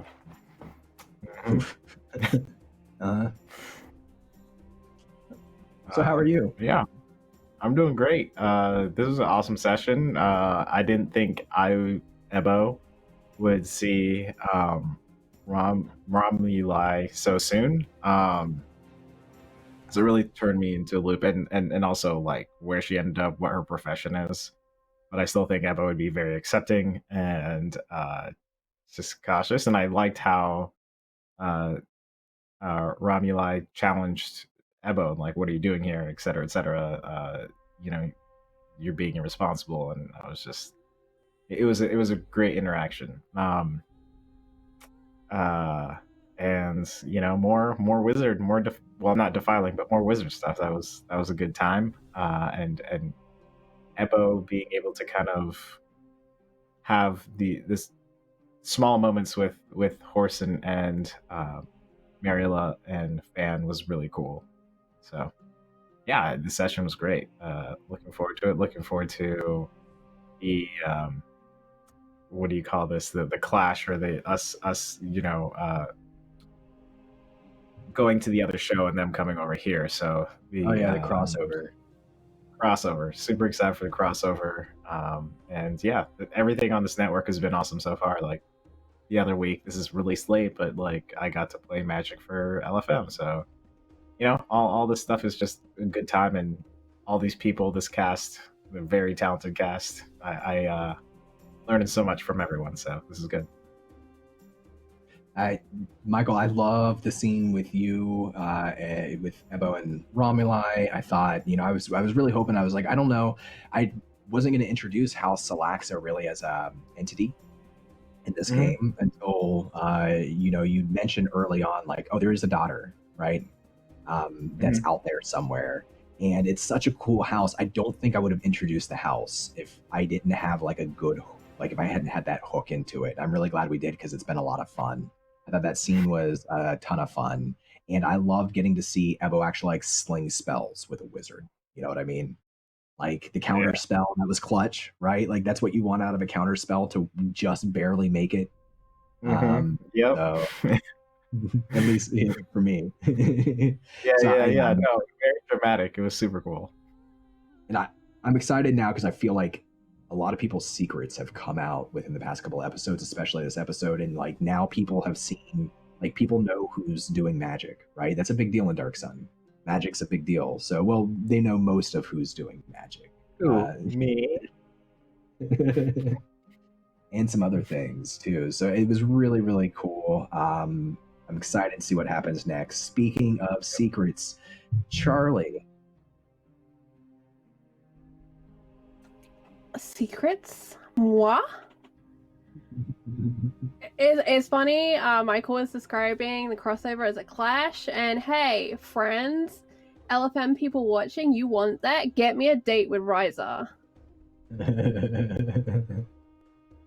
I had a lot of fun tonight. In that tower, I nearly didn't pull the you know, I nearly didn't hit the big red stupid button a couple of times, but I got to. Dia wants to know about her dad. That was not cool. That was very against the rules. And then with the lantern, I was like, oh, I don't want to, but also Dia wants more power, and that lantern is a lot of power. So, boom. That was great. I really loved it. I love that we still didn't get a scene with Dia and Merula, Dia and Ebo, except we were all there in that final moment. And again, just echoing, I love that Horsun wasn't in that fight, but Dia started that fight, because she's avoided pretty much every conflict so far. She doesn't like to get her hands dirty in that regard too often, but it was time, and now she needs to speak with Mother Dearest. Feelings, thoughts, stuff. I'm so excited. I kind of said this when we were on our break, but I've been playing this game like it's Game of Thrones, and then we get to a combat and I'm like, shit, it's D&D, gotta read my sheet. But I just want to shout out everyone out there who has to go and check their sheet and discover things about their characters that they forget about, because D&D is fascinating and it has tons of little abilities. It's got a really simple action economy, but within that, all of those abilities stacking and the combos, it adds to such an elaborate world. And I love that we get to roleplay what spells look like and what punches and slashes and things like that look like. And when Dia got healed, it was really important to me that it wasn't just fixed, because that's cheap compared to everything else, in my opinion. So yeah, that was cool. And that's why I don't always use all my actions, because I'm like, what feels real to me in this moment? I have 6 seconds. What feels real to me? But yeah, you can find me at Encounter Roleplay. We produce a whole range of TTRPG shows. Come and check them out when you're not here, watching the amazing shows that are here. Very, very exciting stuff going on. Hashtag, though, everyone, I want to see it in the Twitters. Hashtag Team Obsidian. Is that us? Yes. Yeah. Yes, that is us. Yeah. If you want to say something to us on the Twitters, and you want to let us know how you're enjoying the show, you can tweet at hashtag Team Obsidian. If you do, we will thank you. I mean, we're just better. We'll find out. Yeah. It's okay, Team Silt. It's okay. There's a team with Rysar and a team not with Rysar, and so it makes things very straightforward. This one. Hashtag Team Dia, not We're hashtag extending Team the Rice. GoFundMe. We're extending the I would like collaboration. to clarify. Yes. Toby Osmond is fantastic. Rysar is garbage. Yeah, we love Toby. It is known. Co-sign. That's why I want to Strongly scene with him. co-sign. I'm dying for a scene with Toby. I don't know, but I agree. It's in the ancient It's gonna tones. happen. All right, It is everybody. So known. thank you again for hanging out with us tonight. I want to say, please, if you want to support what we're doing here at LFM, check out our sponsors, check out the communities that we're a part of. So that means Dark Dice, Wormwood Gaming, Level Up Dice. Go and buy their dice, buy their products. If if you're able to, let them know that we sent you, because I think it'll mean a lot to them. And also, they make incredible products. So if you are out there looking for the best dice, well, Level Up Dice has them. So there you go. Also, do check out, please, thanks, Phil. Do check out our community sponsors, the people that we're partnered with. Check out the Dark Sun community. If you want to learn more about Dark Sun, it's out there. It's on our Discord. Check out our Discord. Subscribe, like on YouTube. Anything you can do to engage with our content, it's going to help other people see it. And that's what we want, just to share our content, our stories with as many people as possible. But thank you for being here. Thanks to this amazing group of players. Please check them out too, because they're all fantastic, doing a million cool things on the internet. You can find me on the internet up there. And if you want, that's where I am, writing stuff, running games. That's my life. That's what I do. Otherwise, I'm very excited for next week and to see you all there. Everybody, please have a good night. Good night.